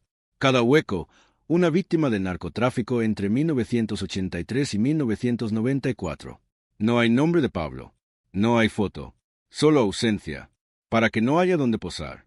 Pero el mito es líquido. Fieras el Mónaco, abre en Instagram. Almohadilla Pablo Escobar tiene 3.2 millones de publicaciones. Plata o plomo es caption de fotos de carros, de fajos, de fiestas. En TikTok, el audio de narco se usa para vídeos de maquillaje. El dolor se volvió estética. La sangre se volvió filtro. Sebastián Marroquín, el hijo, pelea contra eso. Desde 2009 da charlas. Mi papá no es un héroe. Repite. Viaja con el hijo de Luis Carlos Galán, el candidato que su papá mandó matar. Se abrazan en público. Piden perdón. Lo graban. Lo suben. Algunos lloran. Otros comentan, show. ¿Quiere plata? No hay perdón que alcance cuando tu papá sale en Netflix. En 2018, lo arrestan otra vez con su mamá en Argentina. Lavado, pasan un año presos. Salen libres. Pero el mensaje es claro. El apellido es una condena sin prescripción. Manuela, la hija, sigue sin hablar. Vive en un país que no es el suyo, con un nombre que no es el suyo, con un pasado que no eligió. Su único crimen fue nacer en la casa equivocada. Mientras el mundo consume el mito, Colombia produce la realidad. 2021, 204.000 hectáreas de coca. Récord histórico. Más que en los tiempos de Pablo. ¿Por qué? Porque en 2016 se firmó la paz con las FARC. Se desmovilizaron 13.000 guerrilleros. Dejaron el negocio. Y el negocio no soporta vacíos. Lo llenaron las disidencias, el ELN, el Clan del Golfo. Peor, más fragmentado, más violento, más difícil de perseguir. El campesino sigue igual. En el Catatumbo, don José siembra coca. Le da $800 al mes. El cacao le da 100. Tiene 4 hijos. El Estado le prometió carretera en 2017. Es 2023 y la trocha sigue siendo de barro. Cuando llueve, no sale. Cuando no sale, no come. Entonces don José no es narco. Es papá. Y la mata de coca no es vicio. Es mercado. En las ciudades, la violencia cambió de piel. Ya no hay carros bomba. Hay pagadiarios. Prestamos al 20% diario. Si no pagas, te cortan un dedo. Hay combos que controlan barrios enteros. No trafican coca. Extorsionan. El negocio de Pablo se volvió micro. Se volvió local. Se volvió peor porque es invisible. No sale en Netflix. No sale en la prensa. Solo sale en la cuenta de la tienda. En 2020, pandemia. El mundo se encierra. El narco no. La coca no da positivo en COVID. Sigue creciendo. Sigue saliendo por Buenaventura, por Urabá, por Venezuela. Los muertos por sobredosis en Estados Unidos llegan a 100.000 al año. Fentanilo, no cocaína. Pero la ruta la abrió Pablo. Él enseñó que América del Norte tiene nariz y tarjeta de crédito. Los que vinieron después solo cambiaron el producto. Medellín es otra. En 2013 la nombraron la ciudad más innovadora del mundo. Tiene startups, tranvía, museos. La Comuna 13 es destino turístico. Grafitis, bailarines, escaleras eléctricas. Donde hubo tiros, hay shows. Pero si caminas 2 calles adentro, el combo sigue cobrando. La innovación no llegó al callejón, solo al mirador. Y los hipopótamos de Pablo siguen vivos. Son 169. El gobierno no sabe qué hacer. Esterilizarlos cuesta millones. Matarlos da mala prensa. Reubicarlos, nadie los quiere. Son el legado más absurdo. Un animal de África, suelto en Colombia, porque un narco quiso un zoológico. Se reproducen sin permiso. Como la violencia. Como el mito. 30 años sin Pablo. 30 años con Pablo. Caminas por Medellín. En el poblado, un restaurante se llama Plata o Plomo. Vende hamburguesas. Los turistas se ríen. Los meseros, algunos hijos de víctimas, no. Pero necesitan el trabajo. La memoria vs el mercado. Gana el mercado. En el centro de memoria, paz y reconciliación, hay una sala oscura. Se llama el dolor que no prescribe. Tiene 46.612 luces. Cada una víctima. Puedes buscar un nombre. Poner Luis Carlos Galán. Se ilumina. Poner Andrea, niña de 8 años muerta en el avión de Avianca. Se ilumina. Poner Andrés, el mensajero de la comuna. Se ilumina. La sala se llena de luz. Y de silencio. Afuera, un colegio lleva niños de excursión. La profesora les explica. Un niño de 9 años levanta la mano. Profe, ¿por qué lo hicieron famoso si era malo? La profesora respira. Dice, porque a veces, hijo, el mundo aplaude al que grita más duro, no al que tiene razón. El niño no entiende, pero guarda silencio. Y eso, en Colombia, ya es ganancia. En 2022, eligieron a Gustavo Petro presidente. Es guerrillero del M-19, el mismo grupo que se tomó el Palacio de Justicia en 1985 con plata de Pablo. La historia es circular. Petro dice paz total. Quiere negociar con todos. ELN, Clan del Golfo, disidencias. Cambiar cárcel por verdad. Cambiar coca por desarrollo. Los críticos gritan, impunidad. Los campesinos dicen, por fin alguien habla con nosotros, no nos fumiga. ¿Funciona? No se sabe. Es 2024. Las negociaciones van lento. La coca no baja. La violencia en Cauca, en Nariño, sigue. Pero algo cambió. Por primera vez en 40 años, el Estado no llega solo con fusiles. Llega con preguntas. Y eso, en un país educado a los tiros, es revolucionario. En Argentina, Sebastián Marroquín presenta su tercer libro. Pablo Escobar, Infraganti. Ya no pide perdón, pide memoria. Dice, mi papá fue un criminal, pero también fue un producto de un país que abandonó a sus pobres, que premió al vivo, que le dio más cámara al narco que al maestro. Lo aplauden, lo insultan, vive en eso, entre el aplauso y el escupitajo. Dice que es su herencia. Manuela, su hermana, cumple 40 años. Sigue sin dar entrevistas. Un periodista la encontró una vez en un café. Le preguntó por su papá. Ella pagó el café, se paró y dijo, yo no tuve papá, tuve 9 años con él, y 31 años huyendo de él. Se fue, y no volvió. En Montesacro, la tumba de Pablo sigue con flores, siempre frescas. El celador ya no pregunta quién las deja, solo las riega. Dice que son deudores.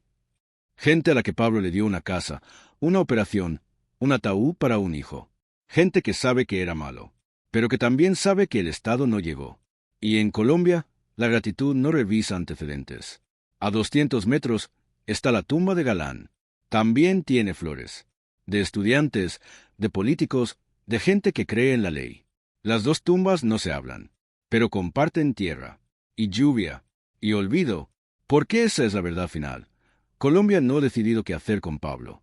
No sabe si esconderlo, estudiarlo, venderlo o llorarlo. Y mientras no decida, él gana. Porque el peor castigo para un hombre que quiso ser eterno no es la muerte, es el olvido. Y Colombia no lo olvida. Lo consume. En 2023, un niño en TikTok se graba con un filtro de bigote y dice plata o plomo. Tiene 2 millones de likes. En el mismo TikTok, una niña en Tumaco graba su casa de tabla. Dice, aquí no llega el agua, pero sí llega el que compra la coca. Tiene 12 likes. Esa es la parte 10. No hay final. Hay espejo. Pablo Escobar murió en un tejado el 2 de diciembre de 1993. Pero la pregunta que dejó, ¿qué haces cuando el crimen te ofrece lo que el Estado te niega? Sigue viva. Camina por las comunas. Duerme en el Catatumbo. Se viste de influencer. Se sienta en el Congreso. Y hasta que Colombia no responda a esa pregunta con escuelas llenas, con hospitales abiertos, con justicia que no se compre, con empleo que no humilla, la historia de Pablo no será historia. Será presente. Y el precio de la memoria. Entonces, lo seguiremos pagando todos. En cuotas. Todos los días. Hay una foto que no salió en Narcos. No tiene sangre. No tiene bigote. Es de 2012. Un salón de clase en la Comuna 13, Medellín. 30 niños de 10 años. La profesora pregunta, ¿quién sabe quién fue Pablo Escobar? 28 levantan la mano. Uno dice, el de Netflix. Otro, el que tenía hipopótamos. Solo una niña, Sofía, baja la cabeza y dice, el que mató a mi abuelo. Esa es Colombia en 2010. Un país partido entre la serie y el entierro. Entre el mito y la fosa común. Los que vivieron la guerra tienen pesadillas. Los que nacieron después tienen camisetas. La década empieza con una promesa. Posconflicto. El presidente Juan Manuel Santos dice que la guerra con las FARC se puede acabar. Que después de 50 años, 220.000 muertos y 7 millones de desplazados, es hora de hablar. En La Habana, Cuba, se sientan a negociar. En las comunas de Medellín, los viejos dicen, otra vez promesas. porque ya oyeron eso antes.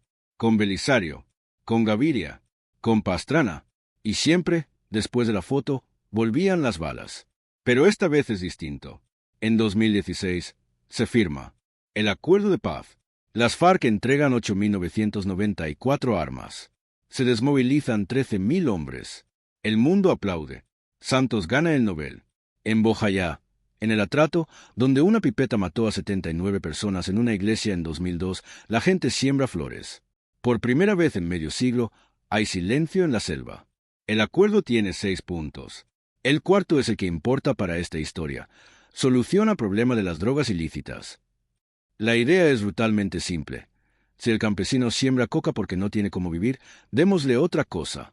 Carreteras, créditos, mercados, cacao en vez de coca, plátano en vez de pasta base. Suena lógico. En Bogotá, en Oslo, en Naciones Unidas. Pero en el Catatumbo, a 12 horas en trocha de cualquier carretera, la lógica es otra. Don Elías tiene 60 años y 3 hectáreas. Si siembra cacao, gana 2 millones de pesos al año. Si siembra coca, gana 15 millones. Con el cacao, sus hijos aguantan hambre.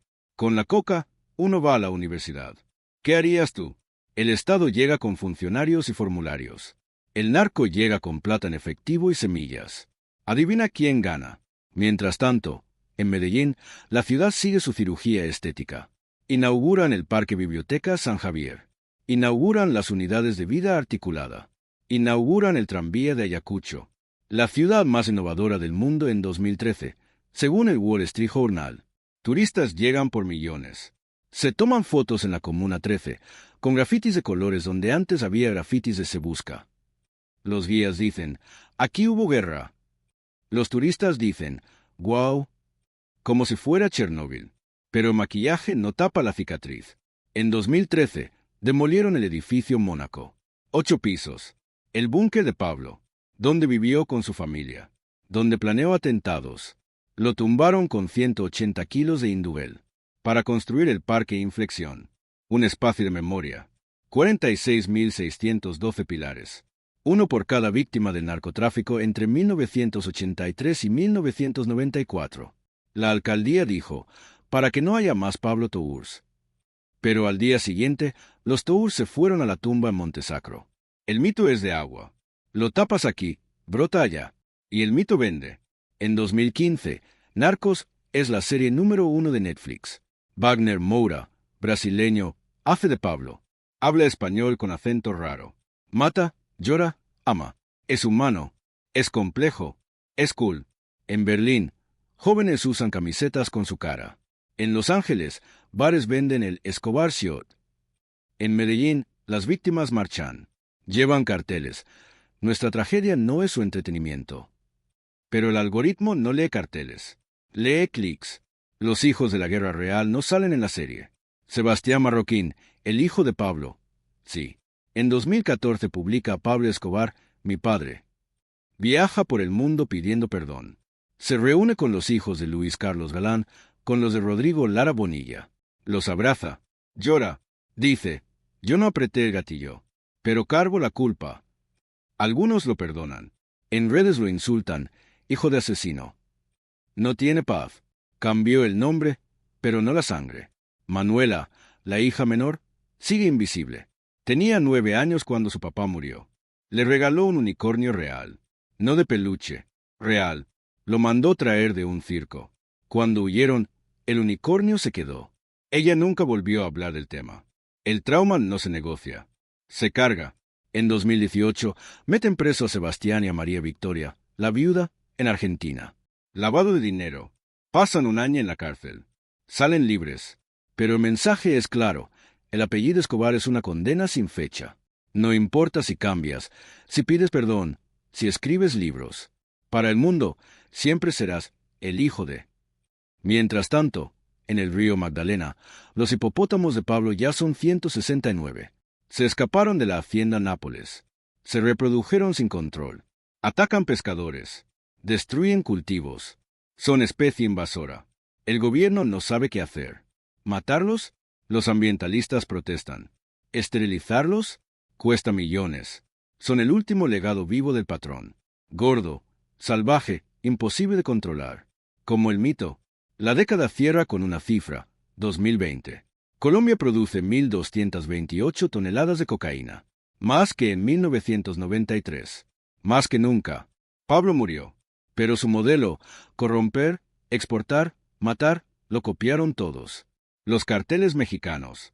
Las disidencias de las FARC. El Clan del Golfo. Ya no hay un patrón. Hay 1.000. Y ninguno quiere salir en Netflix. Aprendieron la lección. El mejor capo es el que nos sale en la foto. Marzo de 2020. Pandemia. El mundo se encierra. Medellín, la ciudad innovadora, pone drones y cámaras. Pero en el Catatumbo, en el Cauca, en Nariño, la cuarentena no existe. La coca no sabe de virus. Y el narco tampoco. Con el país encerrado, el Estado desaparece del campo. Pero los narcos no. Ellos tienen salvoconducto, el fusil. Siguen comprando pasta base. Siguen pagando en efectivo. Siguen dando orden. Y el campesino, sin mercado para el plátano, sin transporte para el café, vuelve a lo único que compra siempre, la mata. Resultado, en pandemia, los cultivos suben 8%. 204.000 hectáreas en 2021. Récord. La paz firmada en 2016 prometió sustitución voluntaria. 99.000 familias se inscribieron. El Estado les prometió 12 millones de pesos por 2 años y arrancaban la coca. Cumplieron 67.000 familias. El Estado le cumplió a 8.000. Al resto, les quedó la deuda y la mata arrancada. ¿Qué crees que sembraron después? La misma. Porque ese es el problema que Pablo entendió en 1978 y que Colombia no entiende en 2023. El crimen no se combate con soldados. Se combate con oportunidades. Y las oportunidades no llegan en helicóptero. Llegan en carretera, en escuela, en crédito. Y eso es lento. Y la política es rápida. Y la coca es inmediata. En 2022 pasa algo impensable. Gana Gustavo Petro. Es guerrillero del M-19. El mismo M-19 que se tomó el Palacio de Justicia en 1985 con plata de Pablo para quemar los expedientes de extradición. La historia es circular y no perdona. La derecha grita, chavismo. La izquierda dice, por fin. Petro propone paz total. Negociar con todos, ELN, disidencias, Clan del Golfo. Cambiar la lógica. Menos bala, más diálogo. Menos erradicación forzada, más sustitución con el campesino. Los críticos dicen, le va a entregar el país al narco. Los campesinos dicen, por fin alguien nos pregunta antes de mandar el veneno. En 2023, suspenden la fumigación con glifosato. Petro dice, no podemos envenenar el agua para matar una mata. Washington se molesta. Dice que Colombia se rinde. Pero los números no mienten. 20 años de glifosato y hay más coca que nunca. Quizá el camino no era ese. Mientras tanto, en Medellín, la guerra es otra. Ya no hay carros bomba. Hay vacunas. Extorsión. Si tienes una tienda, pagas 50.000 semanales al combo. Si no pagas, te queman. Si denuncias, te matan. La policía lo sabe. Pero a veces cobra también. La oficina, la heredera del cartel de Medellín, ya no exporta coca. Controla barrios. Es una empresa de crimen urbano. Silenciosa, rentable y sin un Pablo que dé la cara. En 2023, tumban la última pared que quedaba del edificio Mónaco. Ya no hay nada. Solo el parque Inflexión. Pero los turistas siguen llegando. Ya no al Mónaco, a la tumba, a la casa donde murió, a la esquina donde Popeye mató a alguien. El narcotour no murió, mutó. Ahora es en Instagram. Influencers pagan a sicarios para que cuenten historias. Yo maté por Pablo, dicen, y la gente da like. La alcaldía se rinde y cambia de estrategia. Si no puedes prohibir el tour, lo regulas. Crean la ruta de la memoria. Guías certificados, con víctimas, con contexto, sin glorificación. ¿Te llevan a Montesacro? Sí, pero también a la Casa de la Memoria. Te muestran la tumba de Pablo y al lado, la de una niña de 8 años que murió en el atentado al DAS. Para que entiendan que el mito costó vidas, dice la guía. Algunos turistas lloran. Otros piden reembolso. En 2024, Sebastián Marroquín publica otro libro, Pablo Escobar, lo que no me dejaron contar. Cuenta que su papá lloraba cuando mataban niños, que tenía pesadillas, que le decía, hijo, no seas como yo. ¿Verdad? ¿Marketing? Nadie sabe, pero vende. Porque el mundo no quiere saber de las 46.612 víctimas. Quiere saber si Pablo amaba a su hija. Y sí, la amaba, y eso es lo que más duele. Que el monstruo también era padre. Manuela sigue sin hablar. Tiene 40 años. Vive en algún lugar. Dicen que estudió psicología, que atiende pacientes, que no usa redes. Su forma de vengarse de su padre es el silencio. No darle a nadie más su historia. Y los hipopótamos siguen. Ya son más de 200. El gobierno de Colombia, en 2023, los declara especie invasora. Planea sacrificar 20. India se ofrece a llevarse 60. Pero mover un hipopótamo cuesta $53.000. El legado de Pablo sigue costando plata. Y sangre. La década no cierra con paz. Cierra con cansancio. Colombia lleva 60 años tratando de resolver un problema que empezó con una planta y se volvió cultura. Pablo no inventó la coca. No inventó la corrupción. No inventó la pobreza.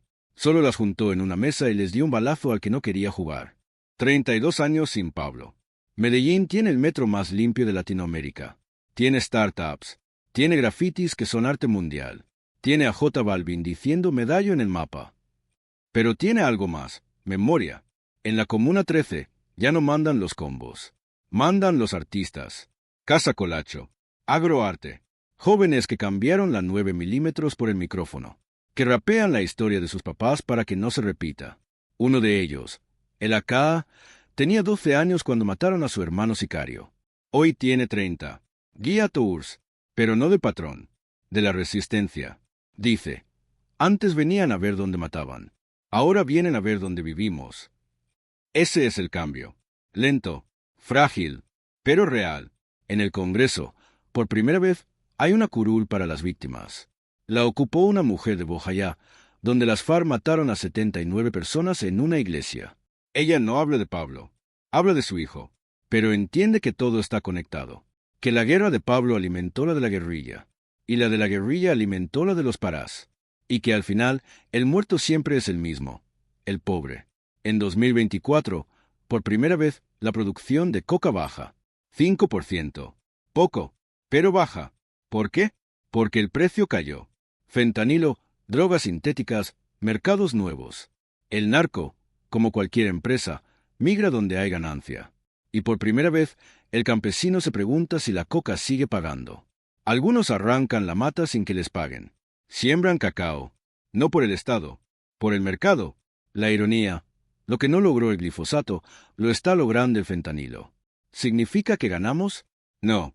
Significa que la guerra muta, que mañana el problema será otro, que si no arreglas la pobreza, la mata cambie de nombre. ¿Qué queda de Pablo Escobar en 2025? Queda la tumba, con flores frescas. Siempre las ponen señoras viejas. Nadie sabe quiénes son. El celador dice que una vez le preguntó a una. Ella dijo, él me dio casa, y el gobierno me la quitó por estar en terreno de él. Pero 10 años viví bajo techo. Eso no me lo quita nadie. Y se fue. Queda la pregunta que no se responde. La que hizo un niño en 2023 en una escuela de Itagüí. La profesora habló de valores. De no matar. De no robar. El niño levantó la mano. Profe, ¿y si mi papá está en la cárcel por vender vicio, yo soy malo también? El salón quedó en silencio. Porque esa es la herencia real. Los hijos que no eligieron el apellido, pero cargan la sentencia. Queda el muro del parque Inflexión. 46.612 huecos. Cuando llueve, se llenan de agua, y parecen llorar. Al frente hay un espejo. Te miras, y lees, para que no se repita. No dice Pablo. No dice narco. Dice no se repita. Porque el nombre cambia. El mecanismo no. Queda la última lección. La que no está en Netflix. La que dijo una madre en Montesacro frente a la tumba de su hijo policía. A Pablo lo matamos, pero los que lo hicieron posible, los elegimos nosotros cada 4 años. Pablo Escobar fue el síntoma más caro de un país enfermo, de un Estado que llegaba tarde, de una sociedad que prefería el atajo, de un mundo que consumía sin preguntar de dónde venía. Murió en un tejado, descalzo, solo, pero su fantasma no se fue. Se metió en la cultura, en la política, en la forma en que entendemos el poder. Y sacarlo duele más que matarlo. La parte 11 no termina con una bala. Termina con una decisión. la que toma cada colombiano, cada día. ¿Construyo o destruyo? ¿Denuncio o callo? ¿Memoria o mito? El 2 de diciembre de 1993, Colombia mató a un hombre. 32 años después, sigue peleando con su sombra. Y la única forma de ganarle no es con un tiro en la oreja. Es con un niño en una biblioteca, con un campesino con título de tierra, con un policía que no se vende, con un voto que no se compra. Ese día, Pablo Escobar, por fin, morirá del todo. Mientras tanto, sigue vivo, en la camiseta que no deberías comprar, en la serie que no deberías romantizar, en la esquina donde un niño aún cree que la moto es el único futuro. Y por eso, la historia no cierra. Sigue, en Medellín, en Colombia, en ti. 2 de diciembre de 1993, 3:16 de la tarde. El radio del coronel Hugo Martínez dice lo que Colombia no creía posible. ¡Viva Colombia! Cayó el patrón. En un tejado de los Olivos, Pablo Escobar, descalzo, con barriga, con 3 tiros encima, deja de respirar. La guerra, dicen, terminó. Mentira. La guerra solo cambió de dirección. Las primeras 72 horas son de caos, no de celebración, de caos, porque matar al rey no desmonta el reino. Lo decapita, y una hidra sin cabeza sangra por todas partes. Los lugartenientes de Pablo, Chopo, Otto, Don Berna, se miran entre ellos. No hay sucesor, no hay testamento. Hay 15 toneladas de cocaína mensuales sin dueño. Hay rutas, hay caletas, hay 5.000 sicarios desempleados. Y hay una pregunta, ¿quién manda ahora? La respuesta llega rápido y con plomo. Medellín se parte en dos. Los que eran de Pablo se matan entre ellos. La oficina contra la terraza. Los Pepes contra todos. En 1994, solo en Medellín, hay 6.349 homicidios. Uno cada 90 minutos. La ciudad no celebra la paz. Entierra a sus hijos. Otra vez, el Estado cree que ganó. El presidente Gaviria sale en televisión. Se acabó el narcoterrorismo. Pero en el barrio Mandique, doña Rosa no lo oye. Está velando a su hijo de 16 años. Lo mataron por cobrar una deuda de 50.000 pesos para un combo nuevo. Antes era Pablo el que mandaba matar, dice. Ahora es cualquiera. Y eso es peor. Porque Pablo, con todo su horror, era uno. Tenía cara, tenía finca, tenía tejado. Se le podía buscar, se le podía matar. Lo que vino después no tenía cara. Eran 1.000 cabezas, combos, oficinas, parches. Muchachos de 14 años con una moto y un revólver cobrando la vacuna a la tienda de la esquina. No leían a Marx, no leían a la Biblia, leían la cuenta de cobro. Y mientras Medellín se desangra en silencio, en Cali brindan. Los hermanos Rodríguez Orejuela, Gilberto y Miguel ven la muerte de Pablo como una oportunidad. Ellos no ponen bombas, ponen contadores. No compran sicarios, compran senadores. Su lema, la plata calla, el plomo deja huella. En 2 años, controlan el 80% del negocio. Son más ricos que Pablo, más poderosos, pero invisibles.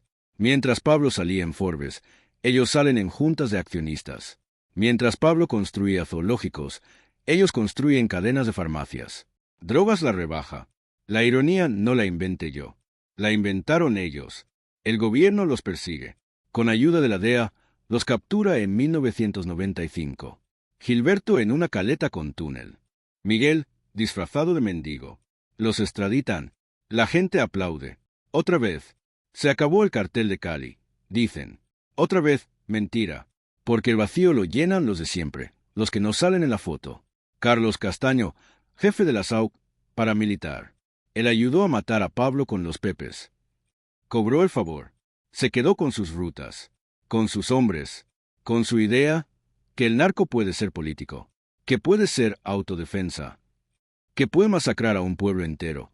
El Aro, 1997, 15 campesinos asesinados, casas quemadas, y llamarlo limpieza social. Y en la selva, las FARC, que antes secuestraban, entienden el negocio. Si el Estado no llega, si el campesino no tiene comprador, si la coca paga más que maíz, entonces la coca es revolución. Empiezan a cobrar el gramaje. Impuesto por kilo. Se vuelven cartel. De marxistas a narcos. La ideología se guarda. La chequera se abre. En 1998, Andrés Pastrana es presidente. Intenta la paz. Zona de despeje en el Caguán.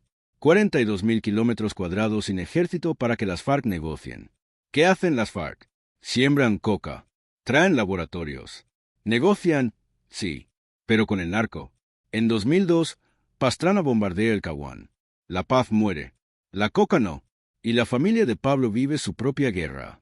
María Victoria, la viuda, huye con sus 2 hijos. Argentina les da asilo en 1995 con nombres falsos. Juan Pablo ahora es Sebastián Marroquín. Manuela es Juana, pero el apellido los persigue. En 1999 los meten presos. Lavado de activos. Pasan 15 meses en la cárcel. Salen. No tienen paz. No tienen país.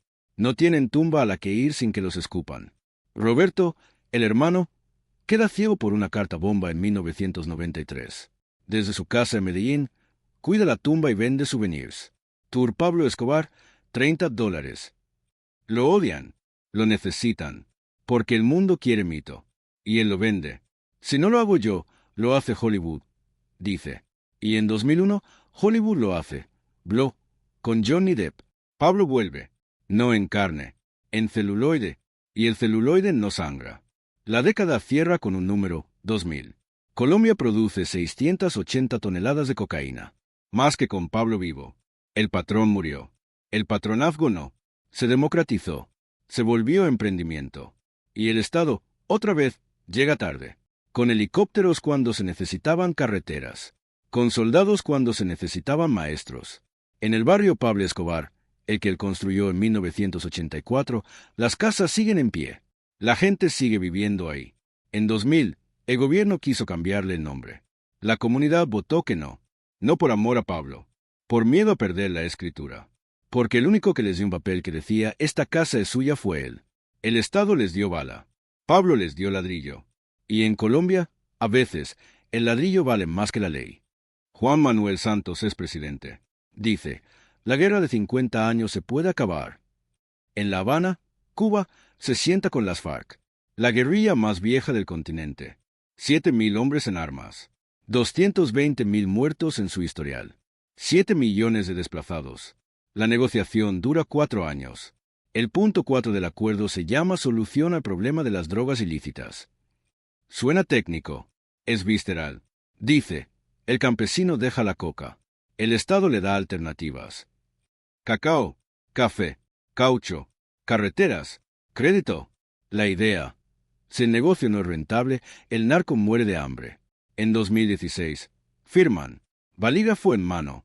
Bala hecha bolígrafo. Símbolo. Santos gana el Nobel de Paz. El mundo aplaude. En Bojayá, donde las FARC mataron 79 civiles en una iglesia en 2002, siembran flores. Por primera vez en medio siglo, hay silencio. Pero el silencio en Colombia es sospechoso. Porque mientras firmaban en La Habana, en Tumaco, en el Catatumbo, en el Cauca, otros no firmaron. Las disidencias.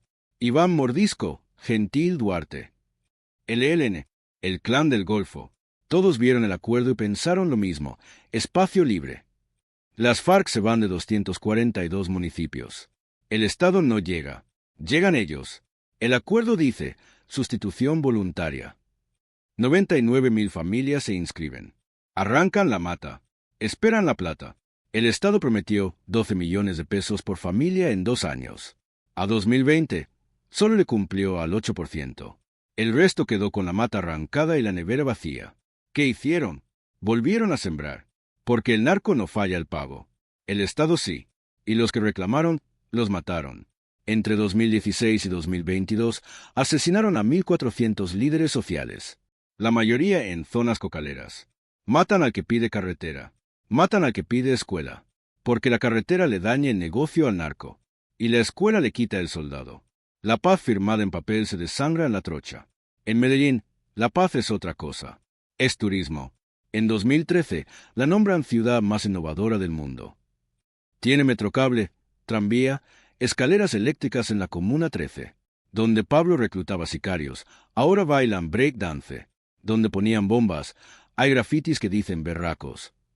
Los turistas llegan. 1.5 millones al año. Toman fotos. Compran tours. Y ahí vuelve el fantasma. Narco Tour. $50. Te llevan a la tumba de Pablo, a la casa donde murió, a los restos de la catedral. El guía, a veces, es un sicario. Yo trabajé con el patrón, dice, y cuenta historias. Aquí guardaba 20 millones. Los turistas aplauden. Una francesa llora. ¡Qué historia tan poderosa! A 2 cuadras, una madre barre la tumba de su hijo policía. No la visitan. No la graban. No da like. La alcaldía se cansa. En 2019, dinamita el edificio Mónaco. 8 pisos. El búnker de Pablo, donde vivió con su familia. Donde puso una bomba el cartel de Cali en 1988 y mató a 3. Lo vuelven polvo. En su lugar, Parque Inflexión. Un muro con 46.612 huecos. Uno por cada víctima del narco entre 1983 y 1994. No hay nombre de Pablo. Hay ausencia. Para que no haya selfie. Pero el mito no muere con dinamita. Se muda a Netflix. Narcos, 2015. Wagner Moura hace de Pablo. Gordo, carismático, violento. La serie es número 1 en 190 países. En Alemania, jóvenes se ponen camisetas con su cara. En Japón, hacen fiestas de narco. En Estados Unidos, venden Pablo Escobar Shot. El mundo lo consume como ficción. Colombia lo sufre como documental. Sebastián Marroquín, el hijo, pelea contra eso. Desde 2009 da charlas. Mi papá no es héroe, dice. Se reúne con los hijos de Galán, de Lara Bonilla. Se abrazan, piden perdón, lo graban, lo suben. En los comentarios le ponen, show. Quiere plata. No hay perdón que alcance. No hay apellido que se lave. Manuela sigue sin hablar. Tiene 39 años. Dicen que estudió psicología, que atiende pacientes, que no tiene redes, que su forma de vengarse de su padre es el silencio. No darle a nadie más su dolor. Y los hipopótamos siguen. Ya son 169. En 2023, el gobierno los declara especie invasora. Planea matar a 20. India pide 60. Mover uno cuesta $53.000. Son el legado más absurdo. Un capricho de zoológico que se volvió problema de Estado. Se reproducen sin permiso. Como la violencia. Como el mito. La década cierra con un dato. 2020. Pandemia. El mundo se encierra. La coca no 1.228 toneladas producidas. Récord, porque el virus no mata la mata. Y el hambre no hace cuarentena. El narco, otra vez, fue el único servicio a domicilio que no falló. 32 años sin Pablo. Medellín tiene más turistas que nunca. Más startups. Más cafés con nombres en inglés. Pero tiene algo que no se ve en Instagram. 1.800 combos delincuenciales. Bandas pequeñas que controlan barrios. No trafican coca. Extorsionan. Vacunan al bus, a la tienda, al colegio. La violencia se volvió micro. Se volvió mensualidad. Ya no hay un patrón. Hay 1.000. Y cobran puntual. En 2022, pasa lo impensable, gana Gustavo Petro. Es guerrillero del M-19. El mismo M-19 que se tomó el Palacio de Justicia en 1985 con plata de Pablo para quemar los expedientes. La historia es un círculo y Colombia no sale de él. Petro dice paz total. Negociar con todos, ELN, disidencias, Clan del Golfo. Cambiar la lógica. Menos fusil, más diálogo. Menos glifosato, más sustitución. La derecha grita impunidad. El campesino dice por fin nos escuchan. ¿Funciona? En 2024, por primera vez en 10 años, los cultivos de coca bajan. 5%. Poco, pero bajan. ¿Por qué? No por Petro. Por el mercado. El fentanilo, 50 veces más potente, más barato, más fácil de mover, le quita negocio a la cocaína.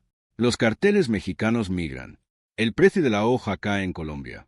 El campesino, otra vez, queda colgado. Ni el Estado ni el narco le compran. La crisis que no logró la ley, la logró la competencia. Entonces el campesino arranca la mata. Pero no siembra cacao. Siembra miedo. Porque no hay a quien venderle. Y el banco no le presta por estar en zona roja. Y la carretera sigue siendo trocha. Y su hijo, de 16, ya mira la moto que paga el combo. La historia se repite. Solo cambia el producto. En la Comuna 13, Jason tiene 30 años. Su papá fue sicario de Pablo. Lo mataron en 1995. Su tío también.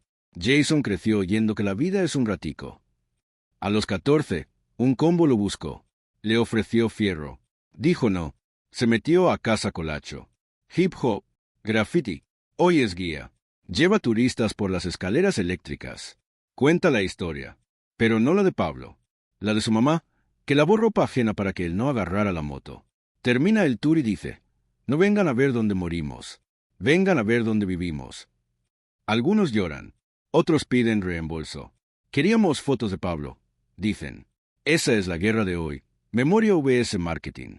Dolor vs dólar. En Montesacro, la tumba de Pablo sigue con flores frescas. Siempre. El celador ya no pregunta quién las deja. Solo las riega. Una vez vio a una señora de Ruana. Le preguntó. Ella dijo, él me dio casa en 1984. El banco me la quitó en 2004 por no pagar. Pero 20 años viví bajo techo. Eso no me lo quita nadie. Y se fue. A 200 metros está la tumba de Luis Carlos Galán. También tiene flores. De estudiantes. De políticos. De gente que cree en la ley. Las dos tumbas no se hablan. Pero comparten tierra. Y lluvia. Y olvido selectivo. Porque Colombia no ha decidido qué hacer con Pablo. No sabe si esconderlo, estudiarlo, venderlo, llorarlo. Y mientras no decida, él gana. Porque el peor castigo para un hombre que quiso ser eterno no es la muerte. Es el olvido. Y Colombia no lo olvida.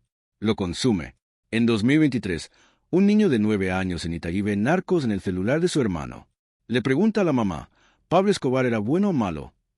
La mamá, que perdió un primo en el avión de Avianca, no sabe qué decir.